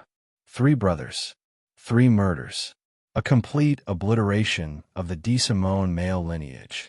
Iannuzzi claimed that Tommy would laugh about it, say things like, maybe it's time to go for the trifecta, maybe Robert's next. It was never serious. Or maybe it was. With Tommy Agro, you could never tell where the jokes ended and the genuine threats began. But the implication was clear. Tommy had killed 2 DeSimone brothers and felt absolutely no remorse. In fact, he was proud, bragged about it, used it to enhance his reputation as someone you didn't cross. The DeSimone family also had sisters. One of them, Phyllis, had been Jimmy Burke's mistress since she was 16 years old. Another sister was married to Joseph Spione, known as Joe the Barber. And Joe the Barber would eventually be murdered too, killed for refusing to help in the plot to kill his brother-in-law, Tommy DeSimone. The mob asked him to participate, to lure Tommy, to betray his own family. And when Joe refused, they killed him for it. Loyalty in the DeSimone family was a death sentence. Whether you stayed loyal or betrayed, the result was the same. Blood in the streets, unmarked graves, families destroyed. The destruction of the DeSimone brothers serves as a brutal reminder of how the Mafia operates. It doesn't matter who your grandfather was. Doesn't matter what your last name is. Doesn't matter how much you've earned or how many bodies you've buried. The moment you become a liability, the moment you cross the wrong person, the moment you break the rules or simply exist as a loose end, you're finished. Anthony broke the ultimate rule. He cooperated. And for that, Tommy Agro made sure he suffered. Tommy DeSimone broke a different rule. He killed a made man without permission. And for that, the Gambinos made sure he paid. Robert, the only survivor, paid by losing his freedom, spending the rest of his life in a cage, watching his brothers disappear, knowing he was powerless to stop it. And Tommy Agro, he walked away clean. No charges, no consequences, just another job well done, another family erased, another notch in a belt already heavy with blood. But bragging has consequences too. Because when Tommy Agro told Joe Dogs Iannuzzi about killing the DeSimone brothers, he thought he was talking to a loyal soldier, a friend, someone who would take the secret to his grave. What he didn't know was that Joe Dog was already planning his own survival, already thinking about what would happen if things went bad, already considering the unthinkable, cooperation. And when Joe Dogs finally flipped, when he finally put on the wire and started recording Tommy Agro's confessions, the stories about the DeSimone brothers would become part of the evidence, part of the case, part of the reason the FBI wanted Tommy Agro so badly. But there was a problem.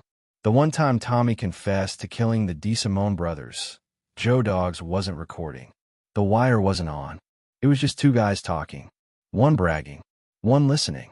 And without a recording, without proof, it was just hearsay, just stories, not enough to convict.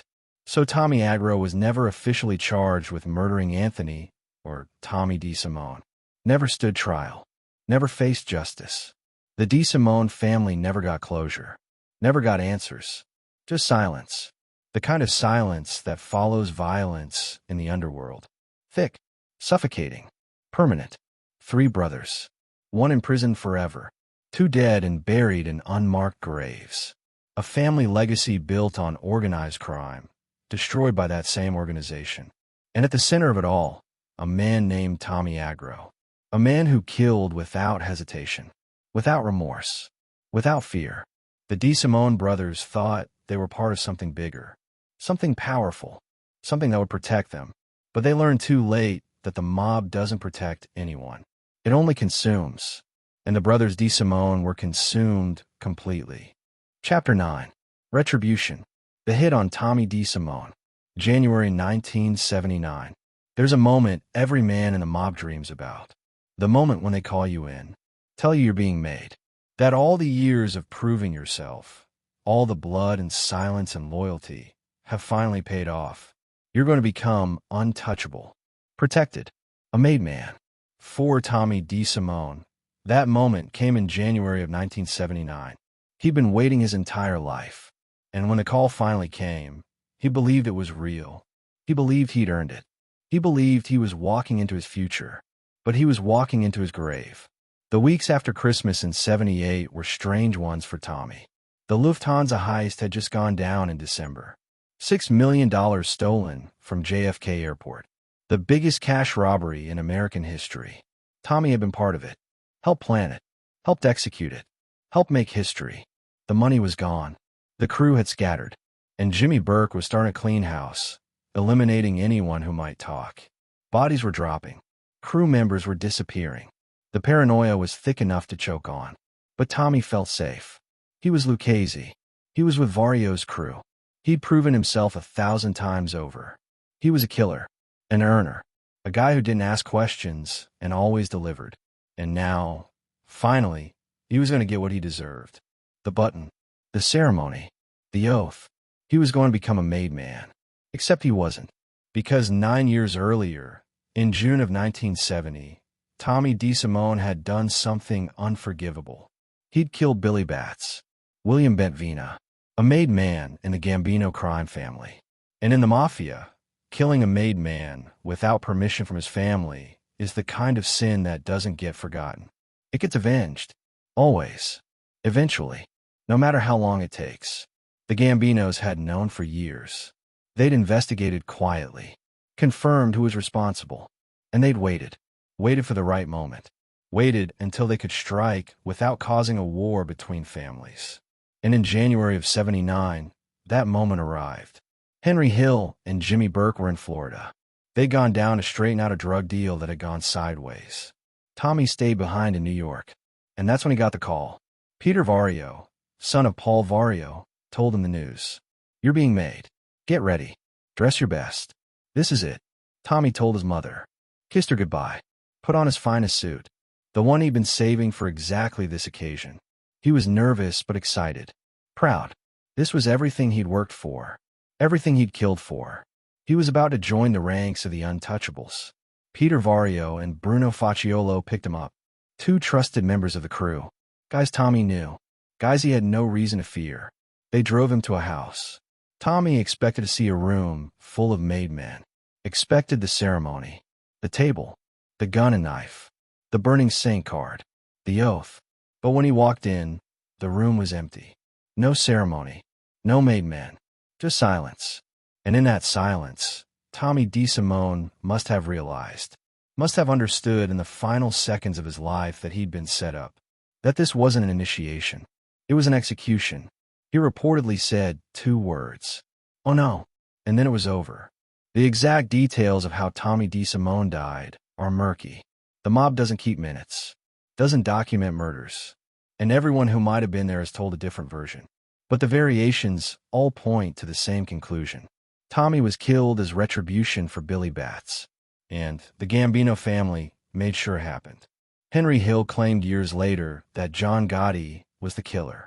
That Gotti personally murdered Tommy DeSimone because Billy Batts had been Gotti's friend. Hill said the killing took a long time. That Gotti wanted Tommy to suffer. Wanted him to feel every moment of pain. Wanted him to understand that this was payback. That you don't kill a made man and walk away. Hill repeated this story on the Howard Stern show in 2007. Said Gotti tortured Tommy. Made it slow. Made it agonizing. But there's another account. One that comes from Joseph Iannuzzi. Joe Dogs. The mobster who worked under Tommy Agro in Florida. According to Iannuzzi, Tommy Agro admitted in 1985 that he was the one who killed Tommy DeSimone.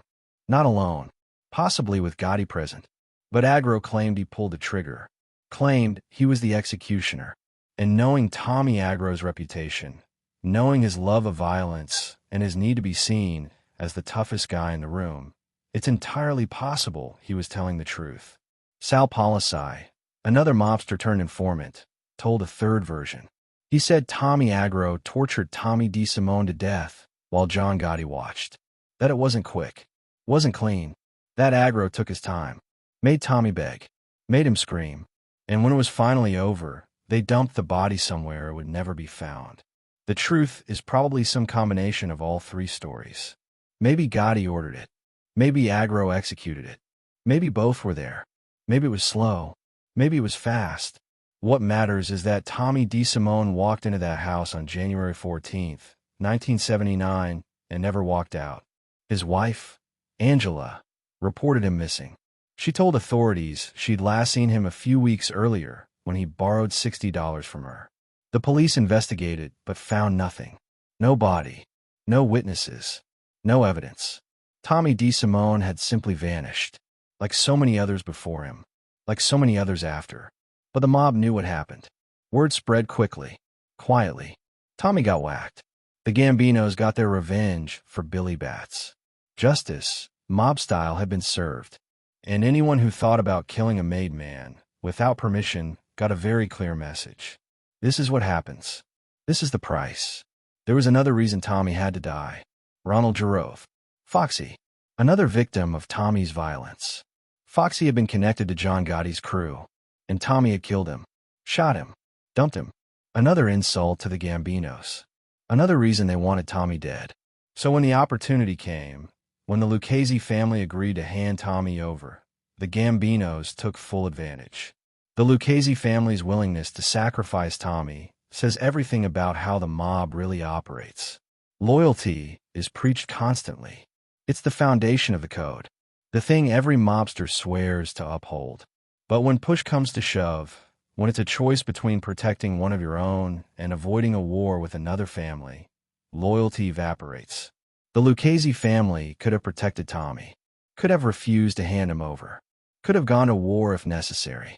But they didn't, because Tommy DeSimone, for all his violence and all his kills and all his usefulness, was expendable. He was a problem, a liability, a guy who killed impulsively and brought heat. And when the Gambinos demanded retribution, the Lucchese bosses probably didn't even hesitate. Take him. He's yours. Do what you want. Peter Vario and Bruno Facciolo, the men who drove Tommy to his death, were just following orders. They weren't the decision makers. They were the delivery system. And in the mob, you don't question orders like that. You don't refuse. You do the job, and you keep your mouth shut. After Tommy was killed, his body disappeared.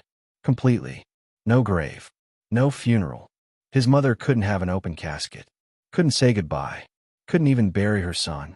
According to some stories, Tommy was shot in the face specifically to ensure his mother couldn't have an open casket. A final insult. A way of making sure the humiliation extended beyond death. There are theories about where Tommy DeSimone is buried. The most popular one involves the Hole, a desolate piece of land on the Brooklyn-Queens border near JFK Airport. Over the years, other mobsters have been found buried there. It's a known dumping ground for bodies the mob wants to disappear forever. And it makes sense geographically. Close enough to be convenient. Remote enough to be safe. Deep enough to keep secrets. But no one knows for sure. And that uncertainty is intentional. Because the point of killing someone like Tommy DeSimone isn't just to end his life. It's to erase him, to make sure he's forgotten, to make sure his story ends not with a bang, but with silence. When Henry Hill and Jimmy Burke returned from Florida, they found out what happened. Henry was devastated. Tommy had been his friend, his partner, his brother in all but blood, and now he was gone. Jimmy Burke, ever the actor, put on a show of shock and anger. But deep down, he probably knew, probably suspected, maybe even approved, because Jimmy was cleaning house after Lufthansa, and Tommy, unpredictable as he was, could have easily become a problem. The official story was that Tommy was supposed to get made, but something went wrong. That he walked into the ceremony and never came out. Henry bought that story at first, believed it. But over the years, as more information came out, as more people talked, the truth became clear. Tommy wasn't supposed to get made. He was supposed to get dead. And that's exactly what happened. The irony is brutal. Tommy DeSimone spent his entire life chasing respect, chasing status, chasing the dream of becoming a made man. He killed for it, sacrificed for it, destroyed relationships, and lives for it. And when he finally thought he'd achieved it, when he finally thought he was walking into the room that would change everything, he was walking into the room where everything ended.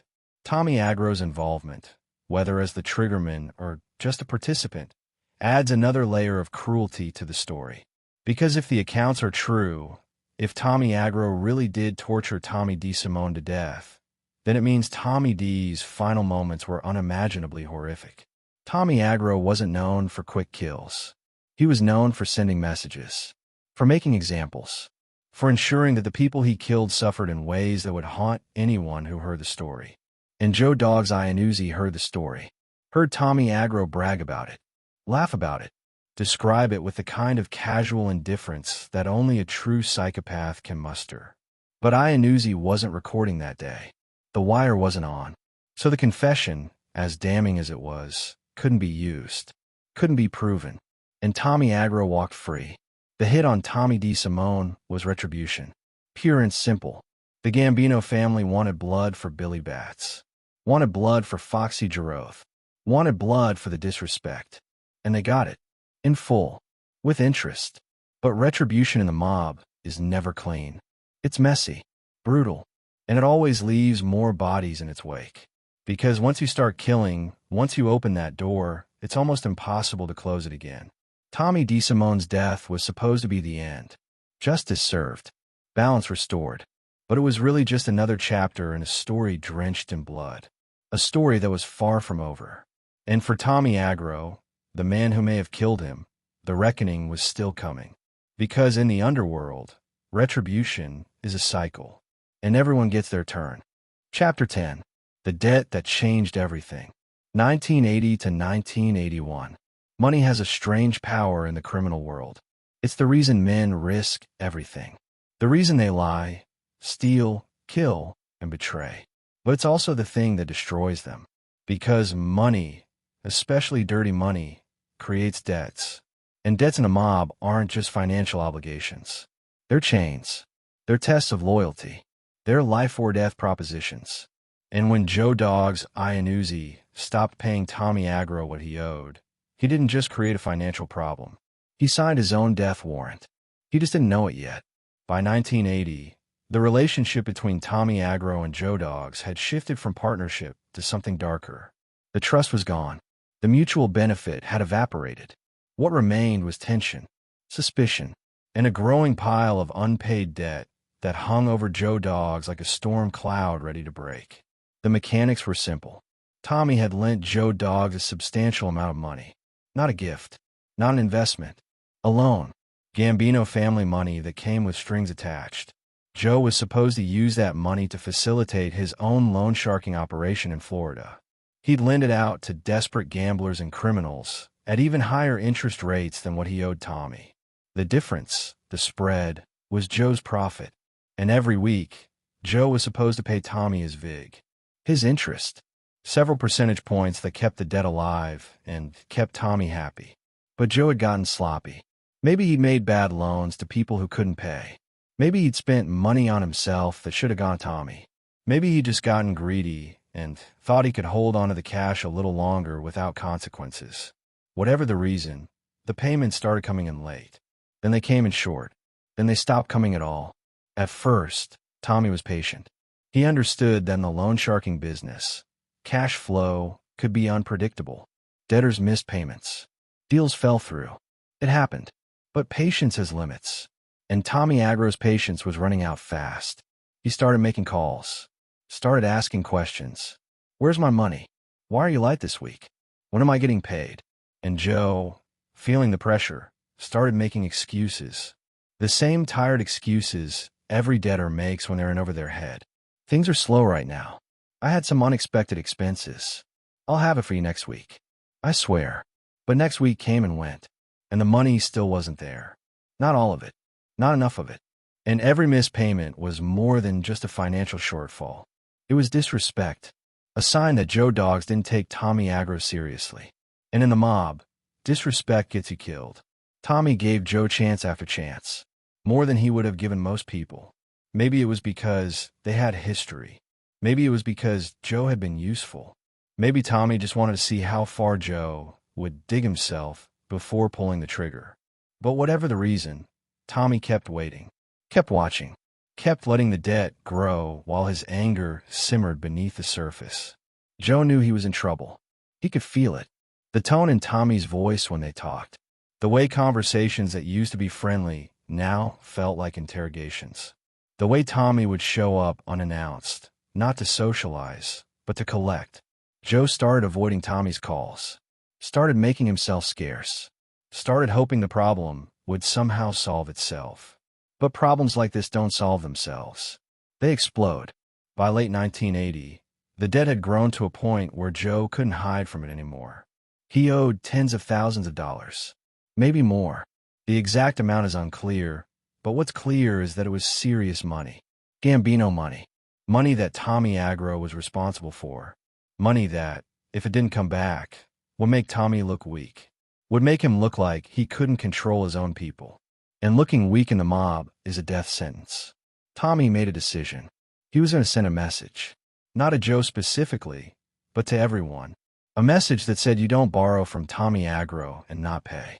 You don't disrespect the Gambino family and walk away. You don't think you can hide in Florida and avoid consequences. He didn't tell Joe what was coming. Didn't give him a warning. That would defeat the purpose. The beauty of violence, when used correctly, is in its suddenness, in the shock, in the moment when a man realizes that all his excuses and all his promises and all his desperate scrambling meant nothing. That the bill has come due and payment will be extracted in blood. On January 19th, 1981, Tommy Agro found Joe Dogs at the Don Ritz Pizzeria on Singer Island, Florida. It was a public place. Not the kind of spot you'd expect a mob beating to go down. But that was part of the message. Tommy wanted people to see, wanted them to know, wanted the story to spread. Joe was sitting there, probably trying to look casual, probably hoping Tommy wouldn't show up.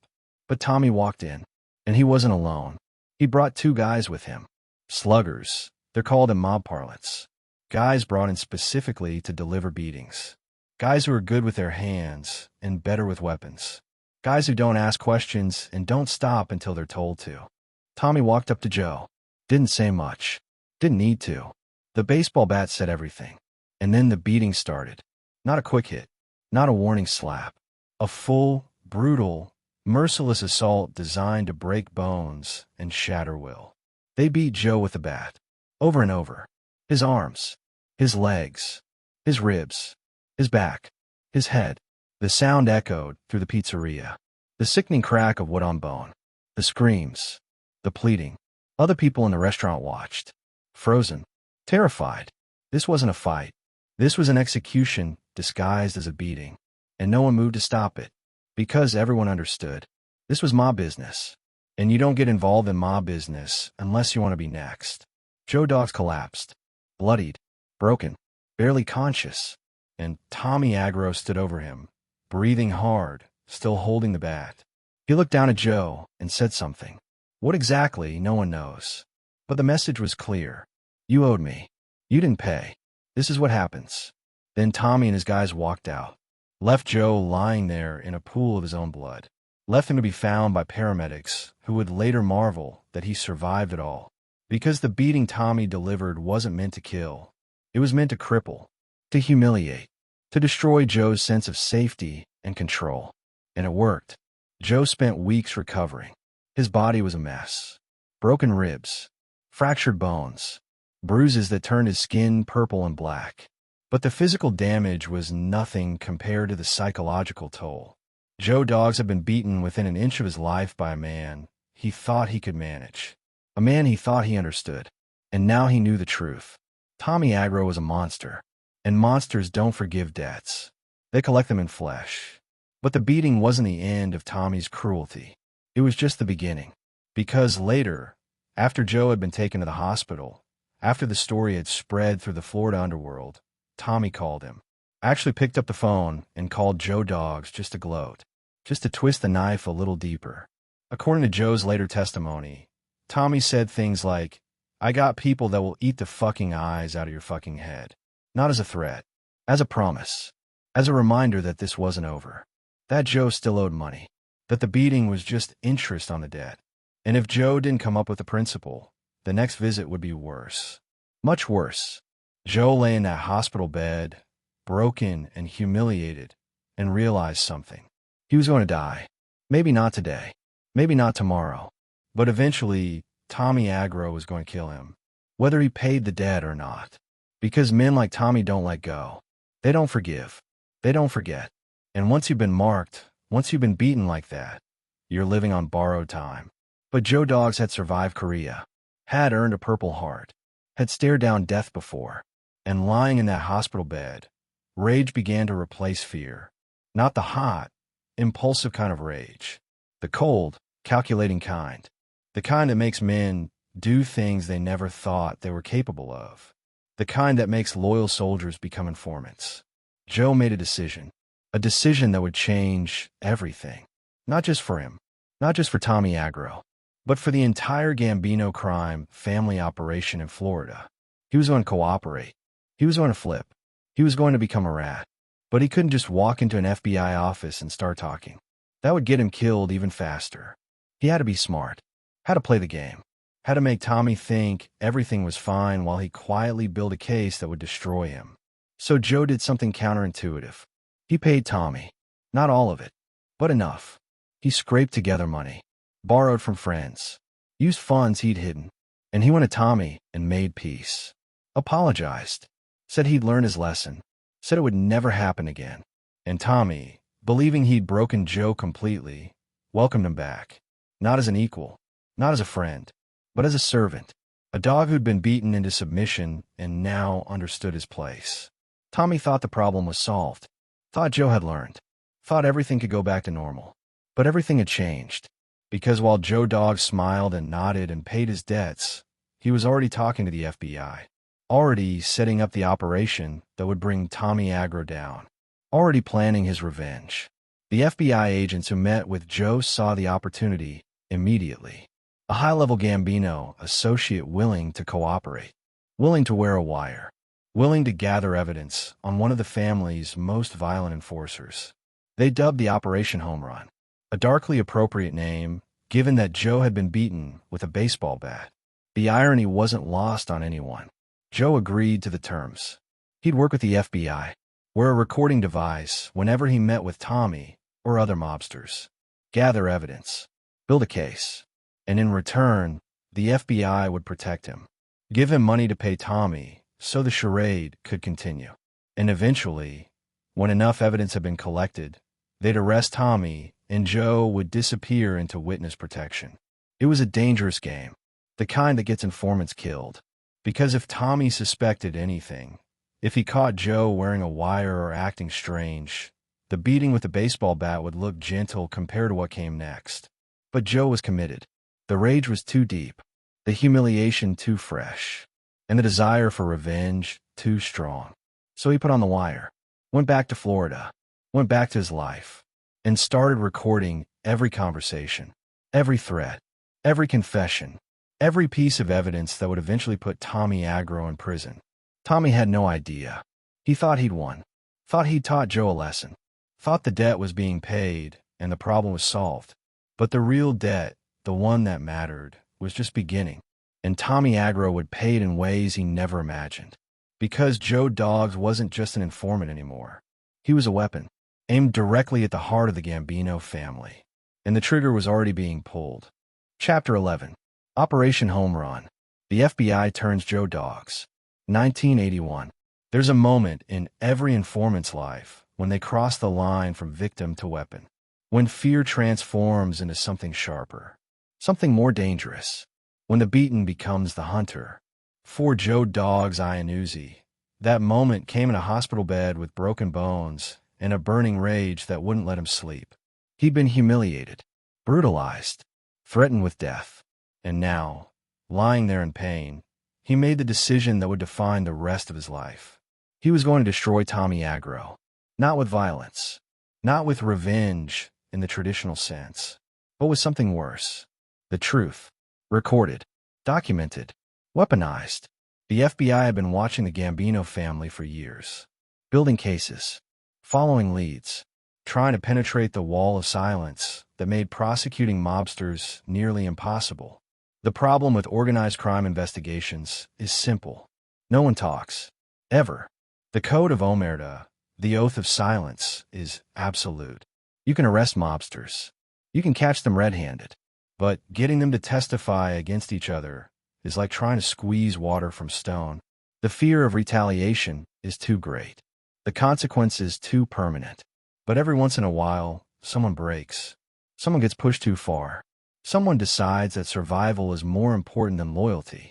And when that happens, when a high-level associate decides to cooperate, it's like striking gold. Joe Dog's Iannuzzi was exactly that kind of gold.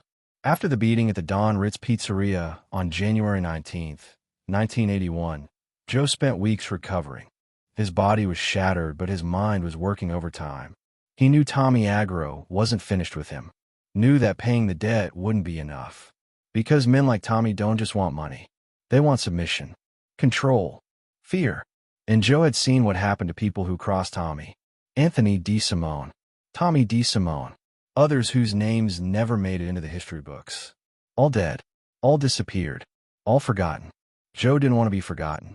More than that, he didn't want to be dead. So he reached out to the FBI, quietly, carefully, through channels that wouldn't raise suspicion. And the agents he contacted couldn't believe their luck. A veteran mobster, a guy who'd worked directly under Tommy Agro, a guy who had access to conversations, meetings, transactions, a guy willing to wear a wire. The FBI moved quickly. They set up meetings in safe locations. Hotels, unmarked offices, places where Joe could come and go without being seen. They explained what cooperation would look like, what the risks were, what the rewards could be. And they gave him a choice. Walk away now and hope Tommy doesn't kill you. Or work with us, and we'll protect you. We'll give you money to pay Tommy so he doesn't suspect anything. We'll build a case. And when we have enough evidence, we'll arrest him and you'll disappear into witness protection. Joe didn't hesitate. The decision had already been made in that hospital bed. He was in, all the way, whatever it took, because the alternative was waiting around to be murdered. And Joe Dogs, for all his flaws, was a survivor. The operation was officially designated Operation Home Run. The name was deliberately chosen. Dark humor from FBI agents who appreciated the irony. Joe had been beaten with a baseball bat. Now he was going to hit a home run against the Gambino crime family. It was poetic in a grim, brutal way. The logistics were complex. Joe would need to wear a recording device whenever he met with Tommy or other mobsters. The technology in 1981 wasn't like today. The devices were bulky, uncomfortable, easy to detect if someone got too close or noticed something off. Joe would have to be careful, paranoid, always aware of his body language, his movements, anything that might give him away. The FBI trained him, taught him how to steer conversations toward incriminating topics, how to get people to repeat themselves for clarity on the tape, how to stay calm when someone said something that terrified him, how to act natural when every instinct was screaming that he was about to be discovered and killed. And then they wired him up and sent him back into the wolf's den. The first step was re-establishing trust with Tommy Agro. Joe had to convince Tommy that the beating had worked, that he'd learned his lesson, that he was terrified and compliant and ready to pay whatever he owed. So Joe scraped together money, some of it his own, some of it provided by the FBI. And he went to Tommy and apologized, said he understood why the beating happened, said he deserved it, said it would never happen again. And Tommy, believing he'd broken Joe completely, accepted the apology, welcomed him back, not as a partner, not as an equal, but as a subordinate who now understood the hierarchy. Tommy thought the problem was solved, thought Joe had been sufficiently terrorized, thought everything could return to normal. But nothing was normal. Because every time Joe met with Tommy after that, he was recording every conversation, every threat, every casual admission of criminal activity. The wire captured all. Joe wore the device whenever he knew he'd be around mobsters. Sometimes it was hidden in his clothing, sometimes in a bag. The FBI got creative with placement to avoid detection. And Joe, despite his fear, despite the constant terror that someone would notice, played his role perfectly. He laughed at Tommy's jokes, shared drinks, acted like nothing had changed. But everything had changed. One of the most valuable pieces of evidence Joe collected came during a conversation where Tommy Agro, feeling comfortable and untouchable, started bragging, talking about his exploits, his reputation, the people he'd killed. And at one point, Tommy mentioned the DeSimone brothers. Anthony and Tommy admitted, on tape, that he'd murdered them both, laughed about it, described how Anthony had turned informant and needed to be dealt with, how Tommy DeSimone had killed Billy Bats and paid the price. Joe's heart was racing as he listened. This was it. This was the confession that could put Tommy away forever. Murder. Multiple murders. On tape. Clear as day. But then disaster struck. Joe checked the recording device later and realized something horrifying. It hadn't been recording during that conversation. A malfunction. A dead battery. User error. It didn't matter why. What mattered was that the most incriminating confession Tommy Agro ever made wasn't captured, wasn't documented, wasn't usable in court. Joe was devastated. The FBI was furious. They'd been so close to having Tommy dead to rights on murder charges. But without the recording, it was just hearsay, just Joe's word against Tommy's. And in court, that wouldn't be enough. Not for murder. Still, Joe kept going, kept recording. Because even without the murder confession, there was plenty of other criminal activity to document. Loan sharking, extortion, threats, racketeering, the daily operations of the Gambino family in Florida. Every meeting, every transaction, every piece of evidence that could build a case. Tommy had no idea. He continued operating as if nothing had changed, continued threatening people, collecting debts, running his empire. He trusted Joe because he believed he'd broken him, believed the beating had been sufficient to ensure loyalty. And that arrogance, that belief in his own power, made Tommy sloppy. He talked freely around Joe, said things he shouldn't have said, admitted things he should have kept quiet. And all of it, almost all of it, was being recorded and handed over to the FBI. But the operation wasn't without risks. Joe was constantly terrified. Every time he wore the wire, he thought it would be his last day alive. Every time Tommy looked at him a little too long, Joe wondered if he'd been discovered. Every time someone patted him on the back or got too close, Joe's blood turned to ice thinking they'd feel the device. There were close calls, moments when Tommy seemed suspicious, asked questions that felt like tests, looked at Joe in ways that suggested doubt. But Joe played it cool, stayed in character, and somehow, miraculously, he was never caught. The FBI, for their part, were thrilled. They were getting more evidence than they'd hoped for. Not just on Tommy Agro, but on other Gambino associates operating in Florida. Joe had access to conversations and meetings that gave the Bureau insight into the family's entire Florida operation. Who was involved? How money moved? Where the operations were based? It was an intelligence windfall. But the psychological toll on Joe was immense. He was living a double life, pretending to be loyal while betraying everyone around him, smiling at people he was actively working to imprison, sitting across from Tommy Agro, the man who'd nearly killed him, and acting like everything was fine. The stress was unbearable. The paranoia was suffocating. Joe started drinking more, sleeping less, jumping at shadows. He knew that if he was discovered, the FBI couldn't protect him. Not in the moment. Not when Tommy decided to put a bullet in his head. Witness protection only worked if you lived long enough to get there. But he kept going. Because what else could he do? He'd crossed the line, made his choice. There was no going back. No undoing what he'd started. He was an informant now. A rat. The worst thing you could be in a mob. And if Tommy ever found out, Joe's death would make the baseball bat beating look merciful. Months passed. The recordings piled up. The FBI built their case brick by brick. And Tommy Agro, still believing he was untouchable, still believing Joe Doggs was just another broken soldier who knew his place, continued operating in the open. On one tape, Tommy told Joe about the night at the pizzeria, about how Joe had only survived because the pizzeria owner's wife had walked into the room, implied that if she hadn't, if they'd been alone, Joe would be dead. Said it casually, like it was funny, like Joe's near-death experience was a joke worth retelling. Joe listened, smiled, nodded, and the whole time, the wire was recording, capturing Tommy's arrogance, his cruelty, his complete lack of remorse. The FBI dubbed the evidence collection phase a success. They had hours of recordings, dozens of conversations, clear evidence of criminal activity spanning months. They had enough to move forward, enough to make arrests, enough to dismantle a significant portion of the Gambino family's Florida operations. But they wanted more. They always want more. So they asked Joe to keep going, keep recording, keep pushing. And Joe, exhausted and terrified and running on fumes, agreed. Because he'd come this far. Because stopping now would mean it was all for nothing.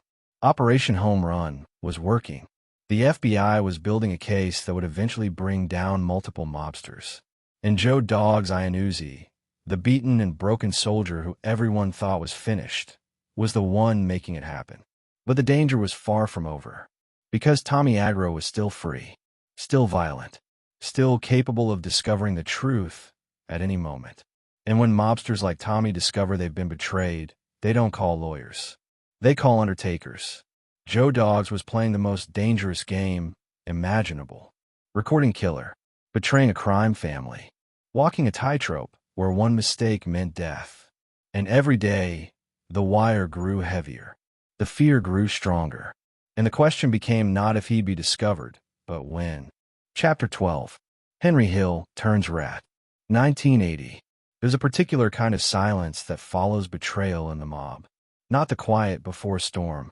The quiet after, when the damage is done, when the names have been named, when the bodies are counted and the cells are locked, and everyone left standing realizes that the man they trusted, the man they ate with and laughed with and committed crimes with, was wearing a wire the whole time. Henry Hill created that silence, and in doing so, he became the most infamous informant in American Mafia history. Not because he was the first, but because his betrayal was so complete. So devastating, so permanent. By 1980, Henry Hill's life was falling apart. The glamorous existence he'd built over 3 decades in the mob was crumbling. The Lufthansa heist, which should have been his crowning achievement, had turned into a nightmare. Jimmy Burke was killing everyone involved. Paranoid that someone would talk. Paranoid that the feds were closing in. Paranoid that his entire operation was about to collapse. And he was right to be paranoid. Because the FBI was closing in, and Henry Hill was about to hand them everything they needed on a silver platter. Henry's drug addiction had spiraled out of control. Cocaine wasn't just something he sold anymore. It was something he needed, something that consumed him. He was using constantly, dealing constantly, getting sloppier with every transaction. And the federal government was watching, building a case, waiting for the right moment to move. On April 11th, 1980, that moment arrived. Henry was arrested on narcotics charges. Federal charges. The kind that come with serious prison time. The kind that don't get plea bargained away. Henry was looking at decades behind bars. And at 37 years old, decades meant the rest of his life. But Henry had something the government wanted. Information. Access. Knowledge about the inner workings of the Lucchese crime family. About Paul Vario. About Jimmy Burke. About murders, heists, extortion, loan sharking, everything. Henry had been part of it all for 25 years.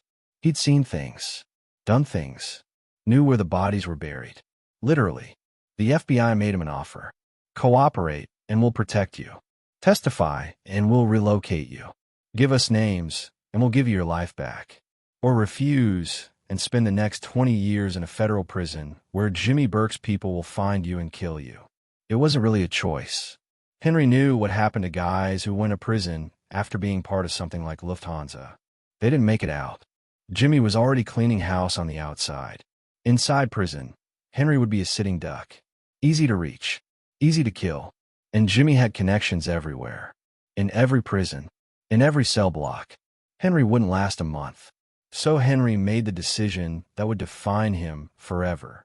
He flipped, became a cooperating witness, an informant, a rat. The worst thing you could be in the world he'd spent his entire life trying to belong to. But before he could officially cooperate, he had to convince his family. His wife, Karen, had stood by him through everything. The affairs, the arrests, the violence, the chaos. She'd raised their 2 children, Greg and Gina, in a world where their father disappeared for days and came home smelling like crime. And now Henry was asking her to give up everything. Her home, her identity, her entire life, to go into witness protection, to disappear. Karen understood the stakes. She'd seen what the mob did to people who cooperated. Entire families erased, children orphaned, wives widowed. There was no forgiveness for rats, no statute of limitations on revenge. If Henry testified, they'd all be targets forever. But the alternative was worse. Henry in prison, the family broke. No protection, no income, no future. So Karen agreed. The kids didn't get a choice. They were told they were moving, changing their names, starting over. And they'd have to leave everything behind. Friends, schools, memories, all of it gone. In 1980, Henry Hill and his family officially entered the United States Marshals Witness Protection Program. They were given new identities, new social security numbers, new backgrounds. Everything about who they were was erased and replaced with fiction. Henry Hill no longer existed. He was someone else now, someone ordinary, someone invisible. But before they could disappear, Henry had work to do. He had to testify, had to give depositions, had to sit in courtrooms and point at men he called brothers and tell juries exactly what they'd done. And Henry didn't hold back. He gave them everything. He testified against Paul Vario, the man who'd taken him in as a kid, the man who'd been like a father to him. Henry told prosecutors about Vario's operations, his crimes, his control over the crew, everything. Vario was convicted and sentenced to 4 years in prison for helping Henry obtain a no-show job to get him paroled. Later, Vario would be sentenced to 10 additional years for extortion of air freight companies at JFK Airport. Henry also testified against Jimmy Burke, the man he'd idolized, the man who taught him how to hijack trucks and plan heists, the man who'd been his mentor and partner for decades. Henry gave the FBI details about the Boston College point-shaving scandal, about murders, about the Lufthansa heist aftermath. Jimmy was sentenced to 12 years for the point-shaving scheme. Later, he'd be convicted of murdering Richard Eaton, a scam artist, and sentenced to life in prison. Jimmy Burke would die in prison from cancer on April 13, 1996, at the age of 64. He never saw freedom again. In total, Henry Hill's testimony led to 50 convictions. 50 mobsters, associates, corrupt officials, an entire network dismantled because one man decided survival was more important than loyalty. The Lucchese crime family was crippled, operations shut down, key players imprisoned, and all because Henry Hill talked. But cooperation came at a cost, not just for Henry, but for everyone who knew him. Because when you turn rat, you don't just betray the people you testify against.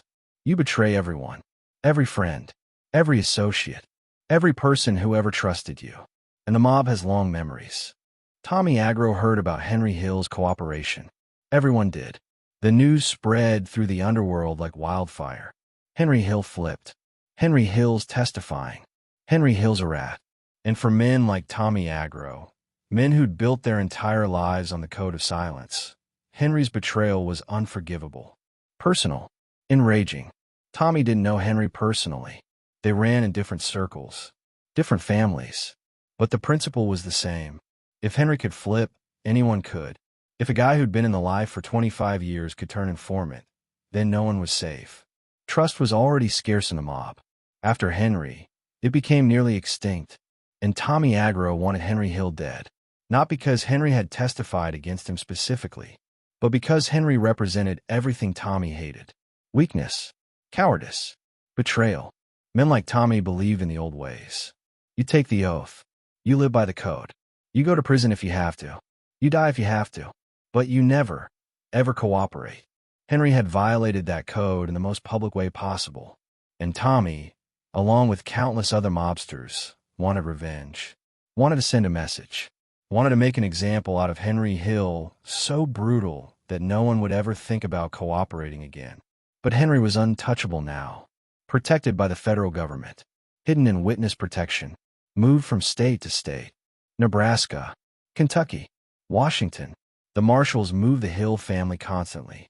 New homes, new jobs, new lives, always looking over their shoulders, always waiting for the knock on the door that meant they'd been found. And Henry couldn't stay out of trouble. Even in witness protection, even with a new identity and federal protection, Henry couldn't stop being Henry. He got involved in small-time scams, got arrested for drunk driving, blew his cover repeatedly by acting suspicious or getting into situations that drew attention. The Marshals had to move him again and again.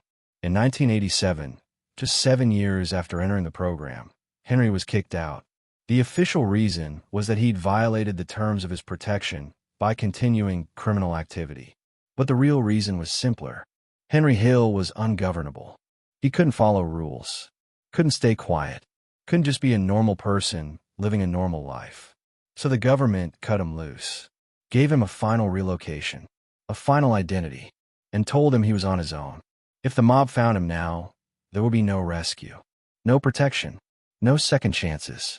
Henry and Karen's marriage didn't survive witness protection.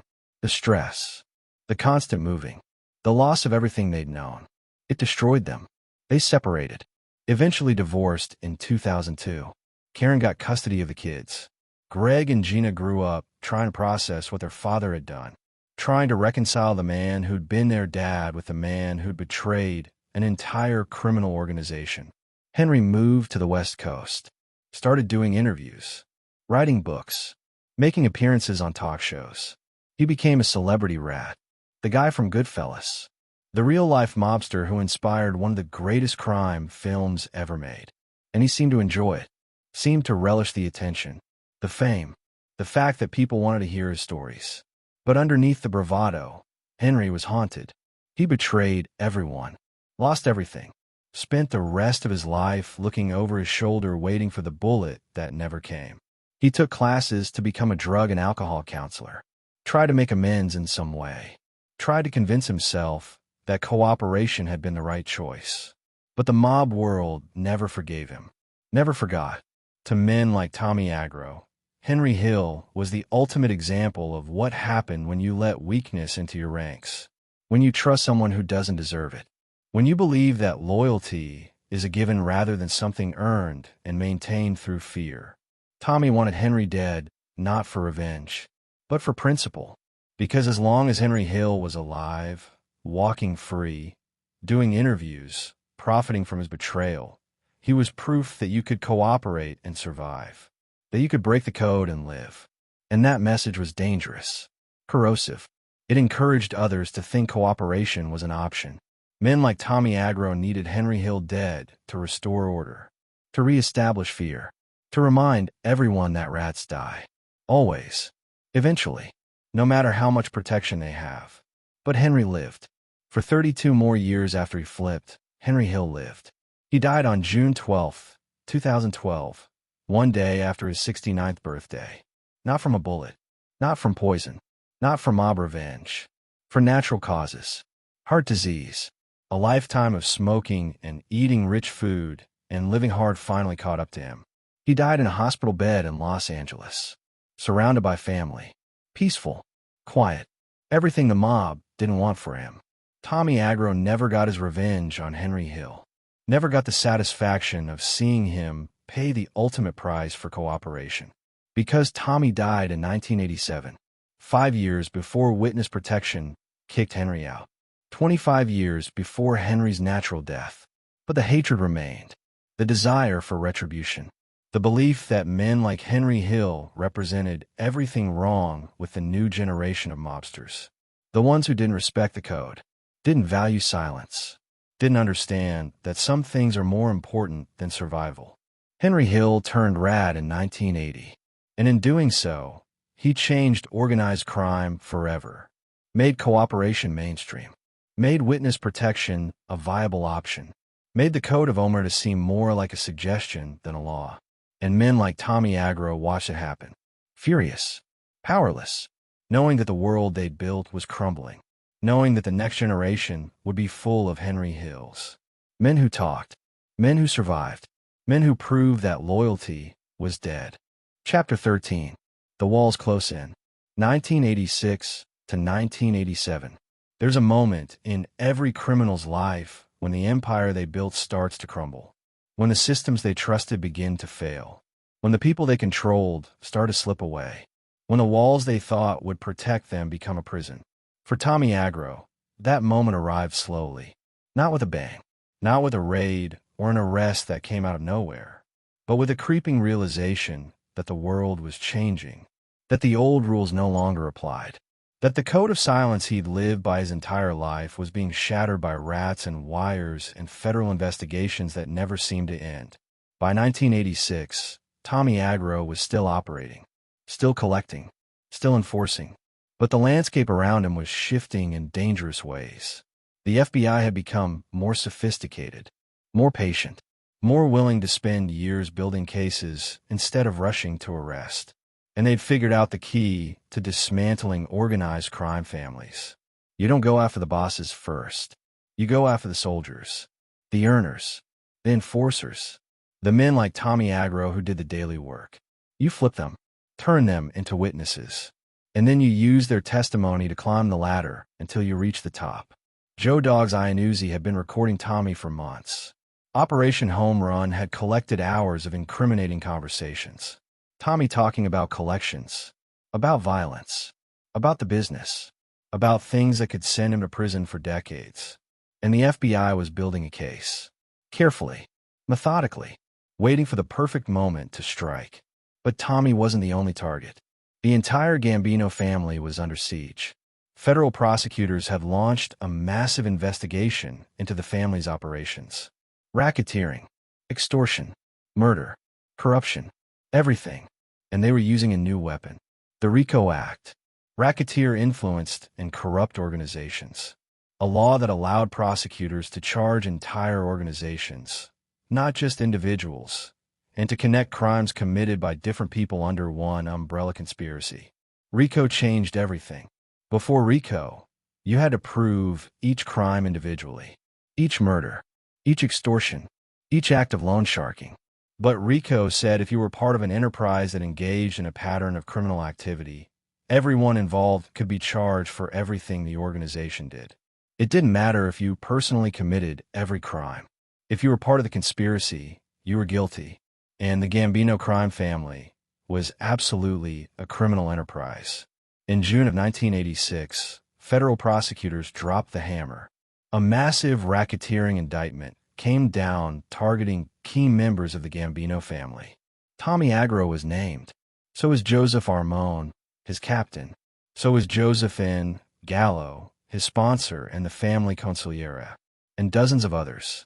The indictment was sprawling, detailed, devastating. The charges included corruption of court officials, infiltration of labor unions, extortion, loan sharking, violence, everything the family had been doing for decades. And the evidence came from multiple sources: wiretaps, surveillance, financial records, and informants. Always the informants. Joe Dogg's Iannuzzi was one of them. By 1986, he'd already been working with the FBI for years. His recordings of Tommy Agro formed a significant part of the prosecution's case. Tommy talking about collections, about beatings, about the business, about the fear he used to control people. All of it captured on tape, all of it admissible in court. Tommy was arrested. For a man who'd spent his entire life avoiding this moment, who'd been so careful, so violent, so committed to the code, the arrest must have felt like betrayal. Not by the government. He expected that, but by the people around him. Because someone had talked. Someone had worn a wire. Someone had given him up. He didn't know it was Joe Dogg's at first. The FBI protected their informants carefully, didn't reveal sources until absolutely necessary. So Tommy sat in jail, posting bail eventually, trying to figure out who'd flipped, trying to identify the rat in his organization. And while he was trying to figure that out, his health was failing. Tommy Agro had lived a hard life. Decades of stress, violence, the constant paranoia that comes with being a mob enforcer, the drinking, the smoking, the lifestyle. It all takes a toll. And by 1987, Tommy's body was breaking down. He was 55 years old, but looked older, felt older, moved slower. He was battling serious health problems. The exact nature isn't fully documented, but people who knew him said he was sick, deteriorating. The man who'd once beaten Joe Dogs within an inch of his life with a baseball bat was now struggling with his own mortality. And mortality, for a guy like Tommy, was terrifying in ways violence never was. Because violence he understood. Violence he could control. But death came for everyone. And it didn't care how tough you were. The legal case against him was building. Prosecutors were preparing for trial. Witnesses were being lined up. Evidence was being organized. And Tommy's lawyers were trying to find a defense. Try to poke holes in the government's case.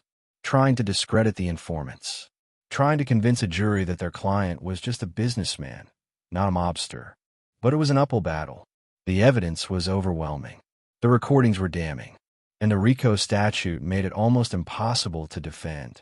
Because even if Tommy could argue he didn't personally commit every crime he was charged with, the government only had to prove he was part of the organization, that he benefited from its activities, that he participated in the pattern of criminal conduct. And all of that was provable, easily. Meanwhile, the Gambino family itself was imploding. Paul Castellano, the boss Tommy had enjoyed a privileged relationship with, was also under indictment. Big Paul was facing his own RICO charges, his own legal battles, and the stress was fracturing the family. Different factions were jockeying for power. Different crews were making moves.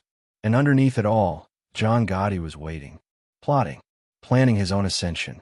On December 16, 1985, Paul Castellano was murdered outside Sparks Steakhouse in Manhattan, gunned down in broad daylight along with his underboss, Thomas Bellotti. It was a hit ordered by John Gotti. A coup, a violent seizure of power that would change the Gambino family forever.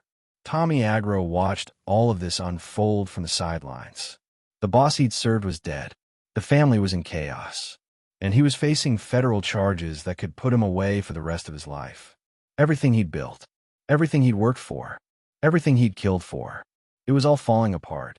The stress was unbearable. The fear was constant. And his health continued to decline. By mid-1987, Tommy was in bad shape, still fighting the charges, still trying to navigate the legal system, still hoping for a miracle. But miracles don't happen to men like Tommy Agro. Men who've spent their lives inflicting pain rarely get mercy when their own time comes. His lawyers were negotiating, trying to work out a plea deal, trying to reduce the charges. But the prosecutors weren't interested in deals. They wanted convictions, wanted to send a message, wanted to show that RICO worked, that they could take down entire families, that the days of the mob operating with impunity were over. And then, on August 31st, 1987, Tommy Agro died. The official cause of death was listed as natural causes. He was 55 years old. Some reports suggest heart failure. Others suggest complications from various health issues that had been plaguing him for months. But whatever the medical explanation, the result was the same. Tommy Agro was dead. And with his death, the case against him died too. The federal prosecutors were furious.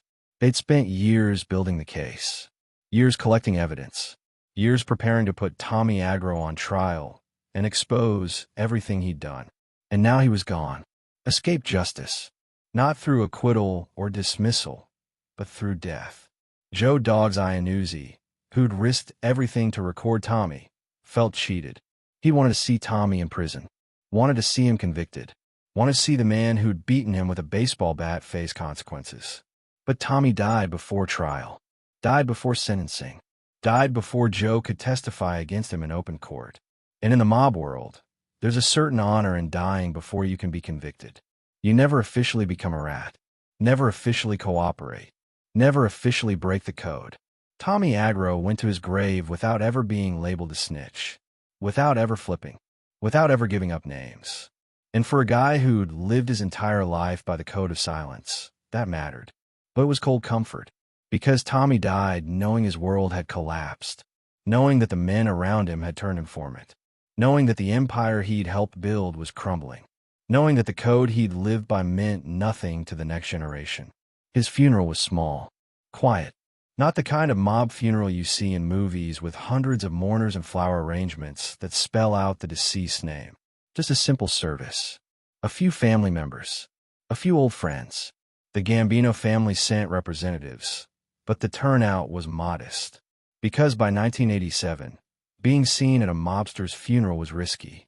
The FBI photographed everyone who attended, took names, built files, and nobody wanted to end up in those files. Tommy Agro was buried in New York, the city he'd lived in, the city he'd terrorized, the city that had made him and ultimately broken him. There's no grand monument, no elaborate headstone, just a simple grave, a name, dates, nothing that hints at the violence he committed or the fear he inspired or the lives he destroyed. And with his death, a chapter closed, not just for Tommy, but for an entire era of the mob. Because the world Tommy lived in, the world where enforcers like him could operate openly, could beat people in public, could collect debts through violence without consequence, that world was ending. The walls had closed in, not just on Tommy Agro, but on the entire Gambino crime family, on organized crime as a whole. The feds had figured out how to break the code of silence. Informants were everywhere. RICO was decimating families. And the old ways, the brutal, violent, honor-bound ways that men like Tommy had lived by, were becoming obsolete. Tommy Agro died before he could be convicted, but he died defeated, broken, watching everything he believed in collapse around him. And in some ways, that's a worse punishment than prison ever could have been. Because Tommy Agro wasn't just a man. He was a symbol, a representative of a dying breed. The old-school enforcer who ruled through fear and violence and absolute refusal to cooperate. And when he died in 1987, that breed died with him. The walls had closed in, and there was no escape. Not for Tommy Agro. Not for anyone. Chapter 14. Goodfellas and the Legend. 1990. Some men live their entire lives in obscurity. They commit terrible crimes, hurt countless people, build empires of fear and blood. And when they die, they're forgotten, erased by time, reduced to footnotes in dusty FBI files that no one ever reads. But some men, through a strange twist of fate, become immortal.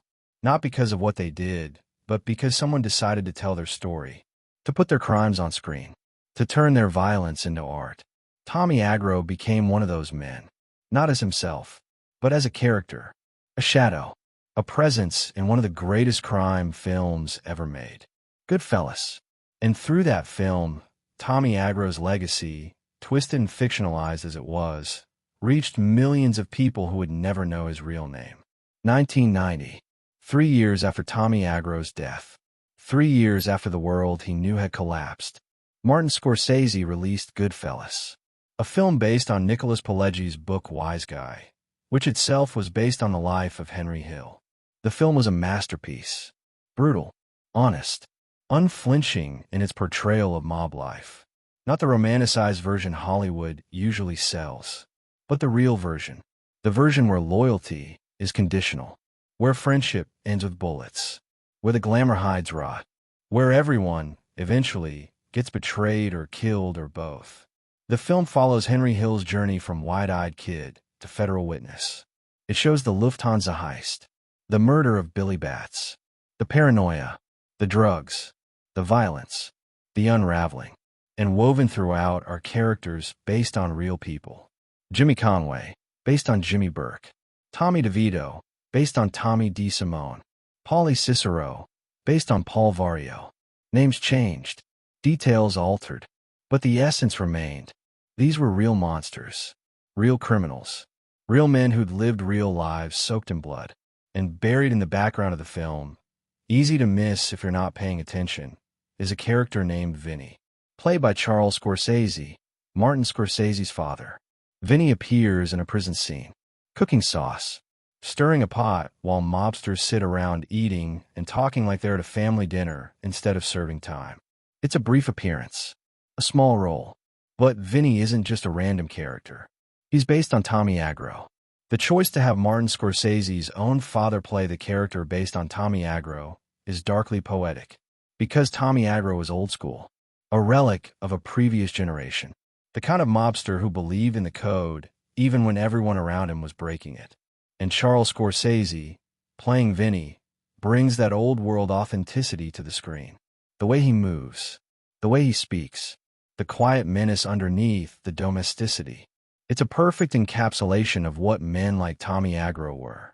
Dangerous, traditional, unshakable in their beliefs.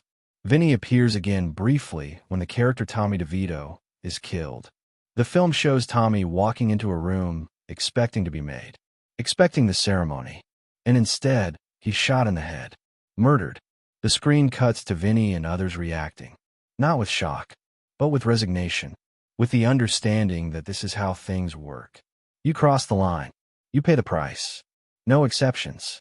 It's a small moment, but it's significant because it connects Tommy Agro, through the character of Vinny, to one of the most famous scenes in mob movie history, the death of Tommy DeVito.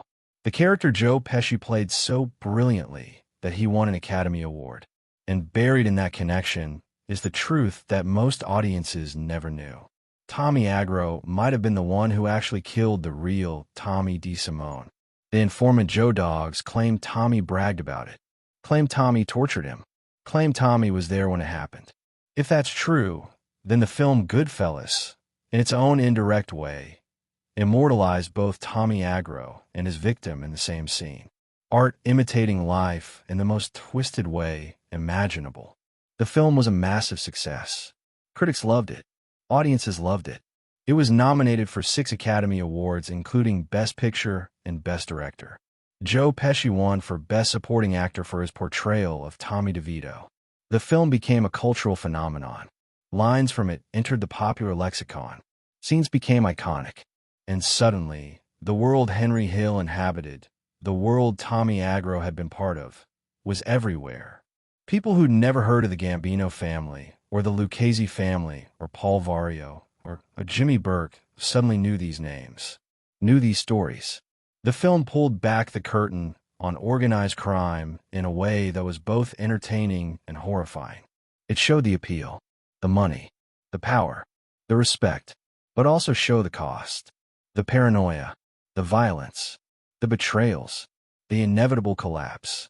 And for men like Tommy Agro, men who'd lived that life and died believing in it, the film was both tribute and insult. A tribute because it showed the world the way things used to be. The code, the structure, the honor among thieves, even if that honor was constantly violated. But an insult because it ended with Henry Hill cooperating, with the rat winning, with the code being broken and the breaker surviving to tell the story. Tommy Agro would have hated that. Would have hated that Henry Hill got to write the narrative, got to frame the story, got to be the protagonist. Because in Tommy's world, Henry was the villain, the traitor, the coward who chose survival over loyalty. But Tommy was dead, and the dead don't get to control their own stories. The character of Vinny gave Tommy Agro a kind of immortality he never sought and probably wouldn't have wanted. Because being a character in a movie means being frozen in time, reduced to a moment, a representation, not a full human being with complexity and contradictions, but a symbol. And Vinny, stirring sauce in a prison kitchen, represents the old guard, the men who believed the life was forever, the men who couldn't imagine a world where rats survived and thrived and got movie deals. But that's exactly what happened. Henry Hill became a celebrity.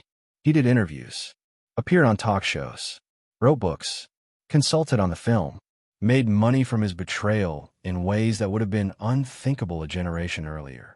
And the mob, weakened by RICO and informants and federal pressure, couldn't do anything about it. The success of Goodfellas changed how America viewed the Mafia. Before the film, the popular image was shaped by The Godfather. Honorable men in a dishonorable business. Tragic figures caught in a world they couldn't escape.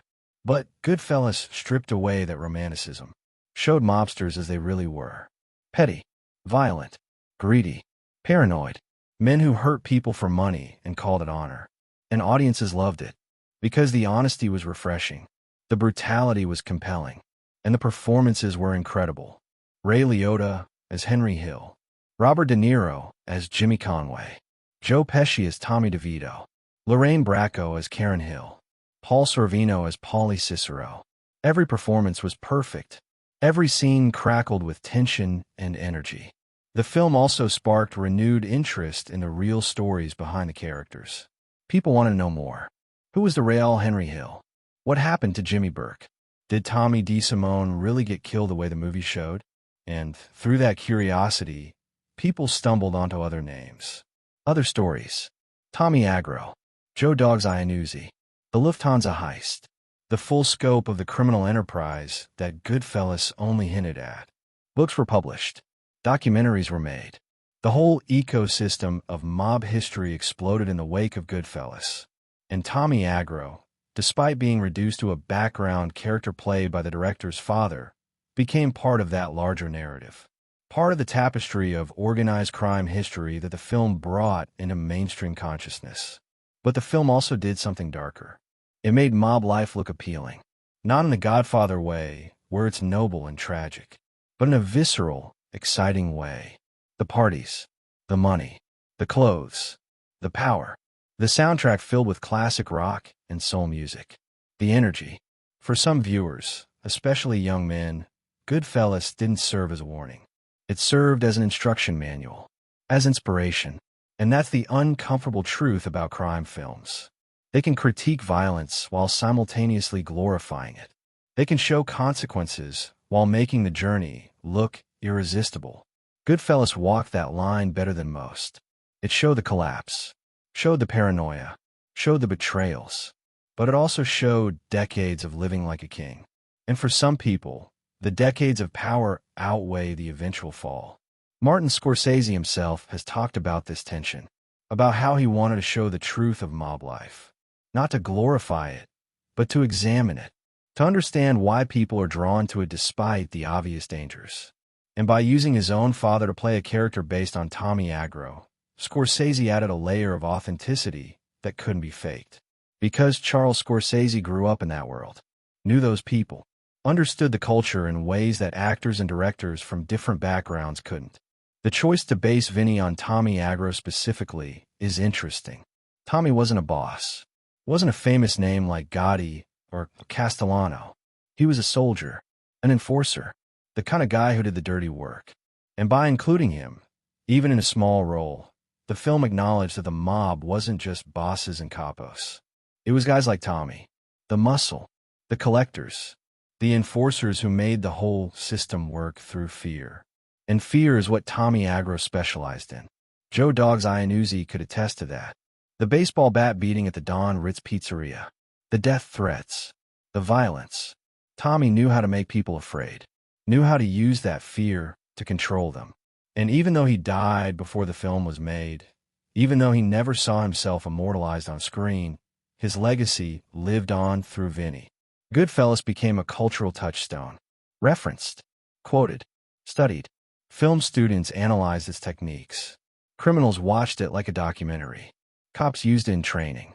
And the general public consumed it as entertainment. The film bridged worlds, made the criminal underworld accessible to people who would never encounter it otherwise. And through that accessibility, Tommy Agro's story, fragmented and fictionalized as it was, reached audiences far beyond anything he could have imagined. He'd spent his life operating in shadows, avoiding attention, staying quiet. And then a film came along and put a version of him on screen for millions to see. The irony is profound. Tommy Agro lived by the code of silence, died before he could be forced to break it, and then became a character in the most famous movie about breaking that code. Martin Scorsese created a masterpiece, but he also created a monument to a dying world. The world of men like Tommy Agro. Men who believed violence was currency. Men who thought loyalty was sacred. Men who never imagined that everything they built could be destroyed by wires and informants and federal prosecutors armed with RICO statutes. Goodfellas showed the world what that life was really like. And in doing so, it became the definitive portrait of an era that ended not with glory, but with betrayal, not with honor, but with cooperation, not with silence, but with testimony. Tommy Agro was part of that era, and through Goodfellas, he became part of its legend. A legend built on blood, told through film, and remembered forever. Chapter 15. The Aftermath. Bodies, secrets, and unanswered questions. Every story about the mob ends the same way. With questions. With graves that can't be found. With secrets that died with the men who kept them. With families left wondering. With investigators still searching. With theories that can never be proven. The story of Tommy Agro is no different. He died in 1987 believing he'd escaped justice. Believing the code had held. Believing his secrets were safe. But death doesn't end stories in the underworld. It only transforms them, turns them into legends, into myths, into cold cases that haunt the people left behind. Tommy DeSimone's body was never found, despite decades of searching, despite informants claiming to know where he's buried, despite theories and tips and excavations. Tommy D remains missing. The most popular theory places him in the hole. That desolate stretch of land on the Brooklyn-Queens border near JFK Airport, a place that's become synonymous with Mafia burials. Over the years, other bodies have been recovered from the hole. Alan Delicato in 1981, Philip Giacone and Dominic Trinchera in 2004. Each discovery reinforced the belief that the hole is a graveyard, a dumping ground where the mob disappeared people they wanted to erase completely. It makes geographic sense. Close to where Tommy was killed, remote enough to avoid witnesses, accessible enough for a quick burial. And decades of industrial development and environmental contamination mean that even if Tommy is there, finding him now would require resources and luck that may never align. But some people don't believe Tommy's in the hole. Some think his body was disposed of differently, maybe dumped in the ocean. Maybe buried in concrete during a construction project. Maybe incinerated. The mob had dozens of ways to make bodies disappear. And Tommy DeSimone, because of who he killed, because of the fury the Gambinos felt toward him, might have been given special treatment. A burial so complete that even decades later, there's nothing left to find.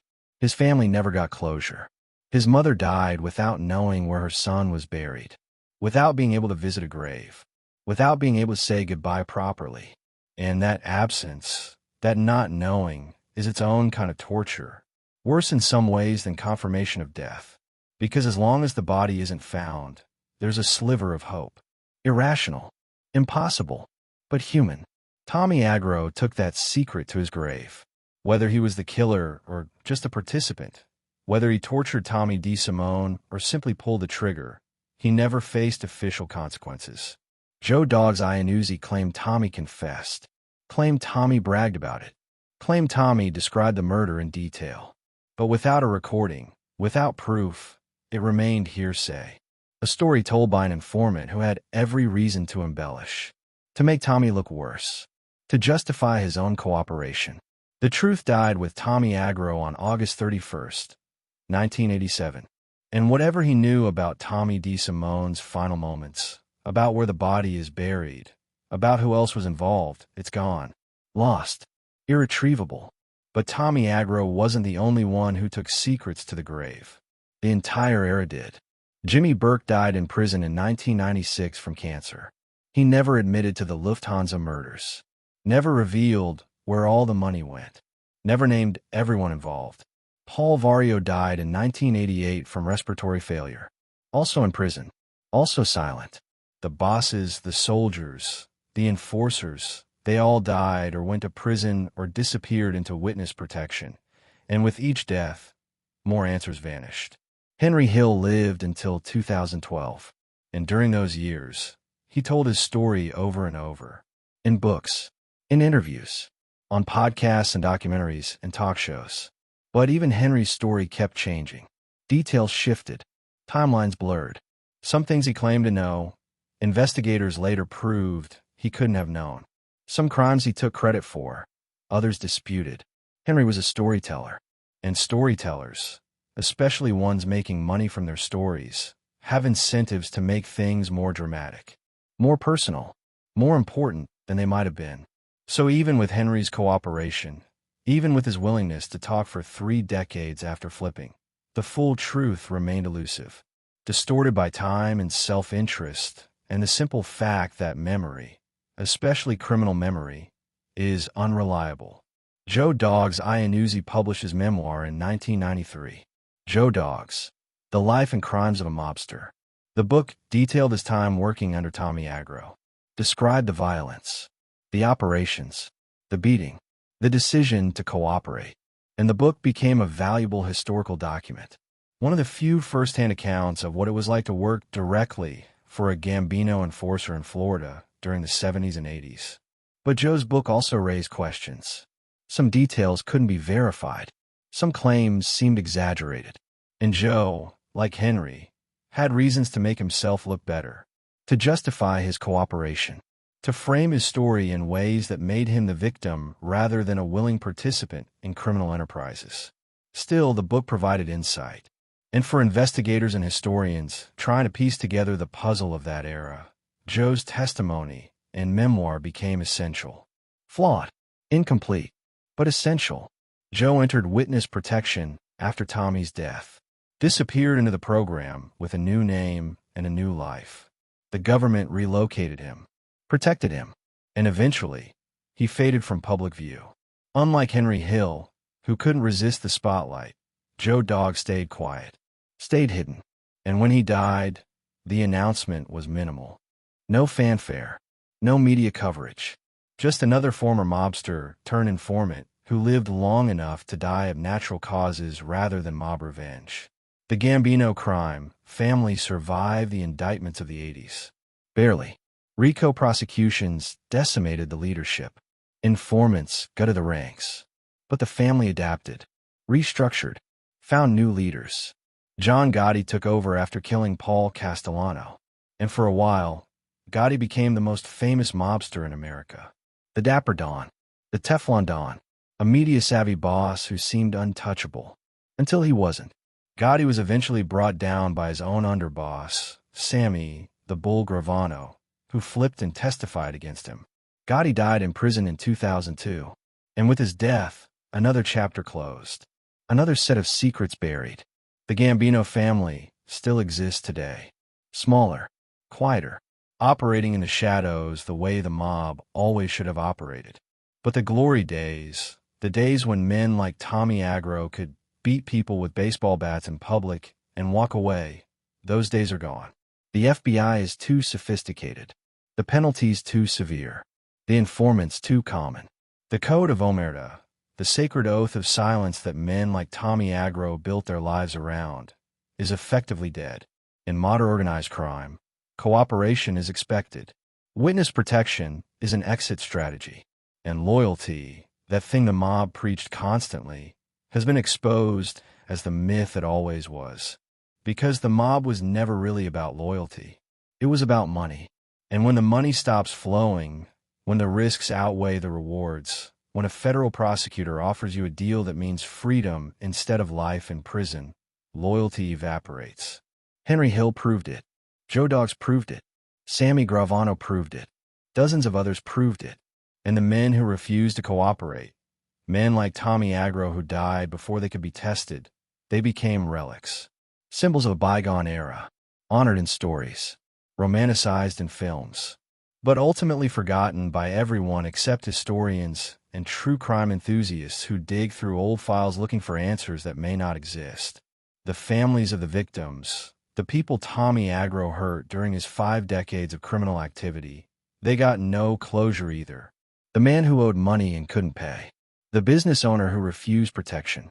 The gamblers who borrowed and couldn't repay. The people who crossed Tommy or disrespected him, or simply had the misfortune of being in his way. They suffered. And when Tommy died, they didn't get justice. They got nothing. Because that's how the mob works. The violence is random. The victims are forgotten.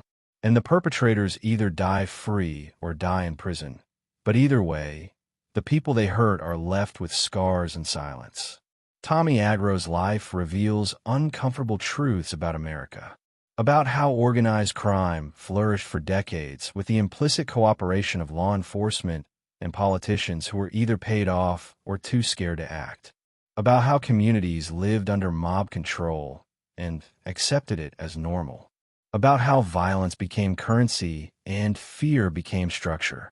It also reveals truths about human nature, about how people are drawn to power even when that power is built on cruelty, about how codes and honor and loyalty are just words that mean nothing when tested, about how everyone, eventually, chooses survival over principle when the stakes are high enough. Tommy Agro wanted Henry Hill dead.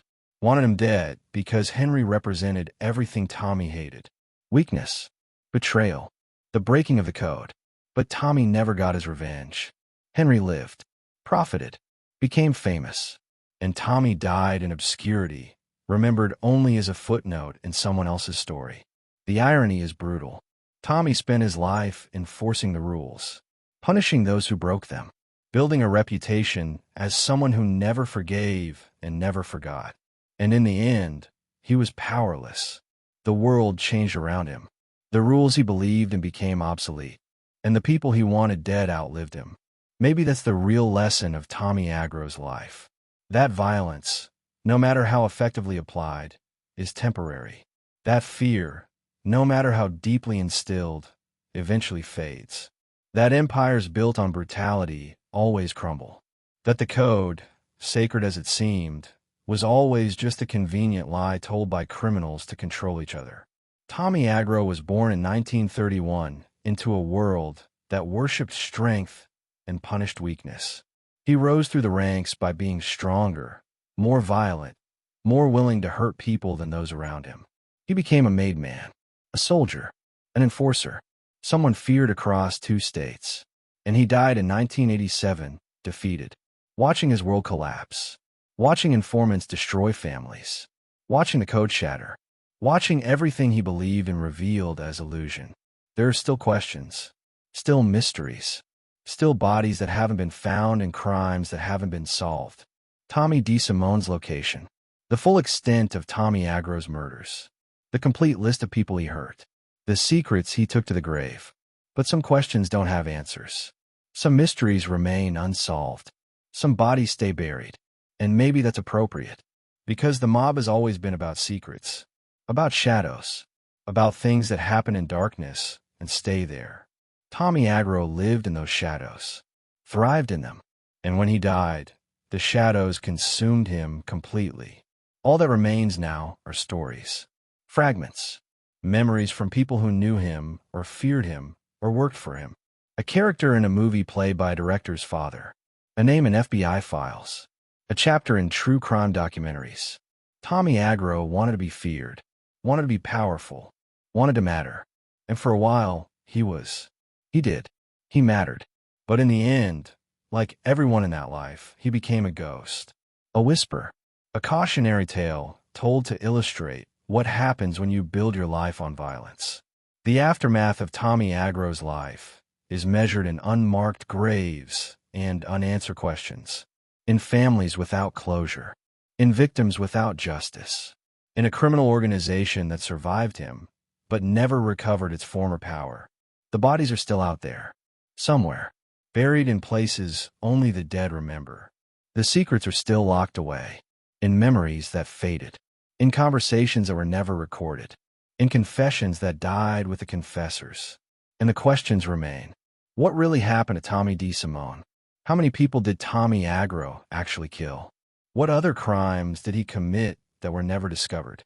We'll never know. Not completely. Not with certainty. Because in the underworld, the truth is the rarest commodity of all. And Tommy Agro took his truth to the grave, leaving behind only echoes, only shadows, only the fading memory of a man who wanted Henry Hill dead, but never got his wish. A man who lived by violence and died, leaving nothing but questions. Questions that will never be answered, secrets that will never be told, and bodies that will never be found.